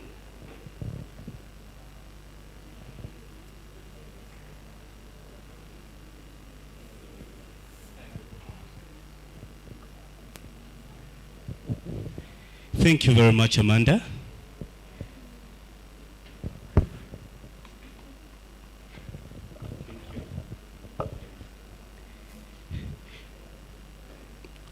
Congratulations to the entrepreneurs and startup builders we've had here today.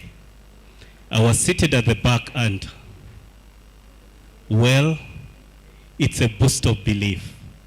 We hear so many negative stories about Uganda, and it is such a relief when you get such good news of what is being built. I'm a father of 7 children. And at the beginning of COVID, I had 4 of them in school. This year, the 5th was supposed to start school. I can tell you, I have faced firsthand the impact of COVID on education. I have suffered directly, having children out of school, trying to figure out what to do, failing more often than perhaps we've succeeded. And in all this, I keep telling myself, look, you are somewhat privileged. You have perhaps more income than the general population. You have perhaps more access to resources than the general population. And yet you're suffering this much. What are the rest doing to cope? So listening into all the fantastic businesses today was really, really, really what we'll call the light at the end of the tunnel. Something to hopefully look at and to know that perhaps, just perhaps, maybe COVID was not all bad. I'm not sure we would have had all these solutions. So personally, I think it's not going to be the same again. I'm not sure my children are going back to school as we knew it before. And at the beginning of such a consideration, all the tools I had to look at were out of the country. And many times they were not sufficient. And yet today, with a lot of confidence, I can say I have found tools that are being built by Ugandans that are capable of supporting all my education needs. And I know a lot of Ugandans who say the same. So the next question is, how do we enable these brilliant entrepreneurs end up in the homes of all the Ugandans suffering from COVID? Through the accelerator programs, most of you have been able to build your MVP or to get an early sense of traction, and it has culminated in a pitch today. The next session is, how do you fuel your growth? We've looked at the investment asks in all the pitches, and there is more work to be done on that. A number of them may need to go a bit sideways, or by sideways I mean we really relook at everything and say, why do we need this amount? What is it able to give us? And who is willing to give us this amount? One of the biggest challenges we find as when it comes to financing and funding innovators and entrepreneurs is a gap between the entrepreneur and the investor. Most of the times the entrepreneur is, this is what I want. The investor is, no, that is not what I'm looking at. So our next step is working with the investors that are profiled to invest in your particular businesses. And while it's all edutech, the approaches are really big and are really vast in terms of scalability, in terms of the investment readiness of your company. And so for us, if you remember the origins, most of these competitions, and today 3 winners, or from these 3 winners will be announced. But the whole source of the innovation villages, what happens to the rest who are not announced among the winners? So while there may be 3 designated winners today, we are working with all of you to make sure that you have an investor in your company. That does not mean that all the investment will come today. Investment is like courtship. Some people get married after a week, while unfortunately we find some not courting after 5 years. We hope ours will be a much shorter period than that, but definitely a week tends to be very risky stuff. So what we want to do right now is, after recognizing the winners and all that, is to have a week of a session of due diligence with each of you. I know we've done a lot, but to make sure we are aligning you to the best investor for you. On the other hand, we have investors whom we don't want to fatigue with looking at X number of guys before deciding this is what they want. It is always important to make sure that that fit is done. And for us, that is our next role with you. So, once again, thanks a lot. We recognize you need fuel for your engines. You need fuel to become the most impactful company. And we want to be in a situation where you are part of the journey. The way I think the most iconic investment we've had in Africa is the recent one in Nigeria. And we have to be able to say the same of Uganda, because some of your solutions are surely going to roll out to all of Africa. And we want to make sure that ourselves and the investors we have with us are part of that story. Thank you very much.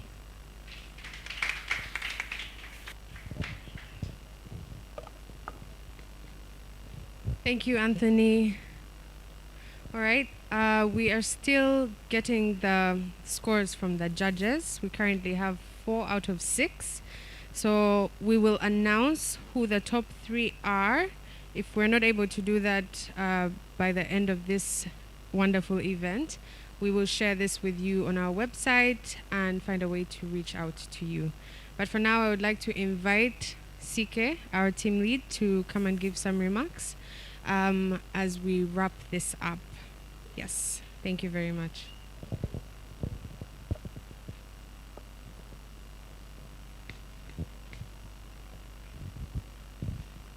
Thank you, Amanda. Let's put our hands together for Amanda. She's done a fantastic job. She told me, Sike, if you don't thank me, I'm not doing this again. And let's put our hands together for our judges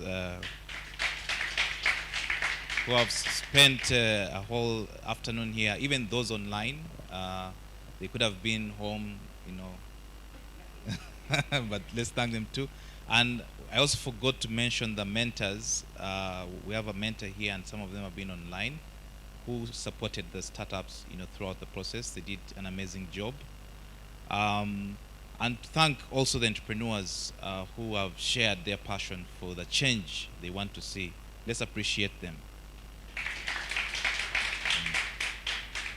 Yeah, so for me, it's really, again, to thank all of you for being part of this process and to demonstrate the confidence I expressed while we're starting. And like I said, the one thing we never stop doing is learning and growing.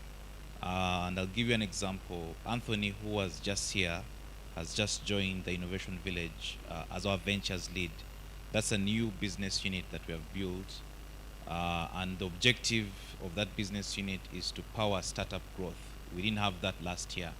What that means is we'll be running 3 elements in the ventures unit.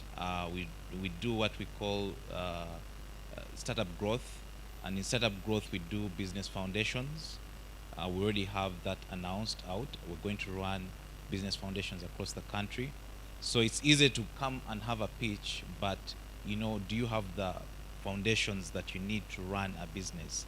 Then as soon as we get the first cohort going, we'll announce, for people who are not at foundation level, we'll announce business growth, grow your startup, and then we'll announce a scale your startup based on where you are.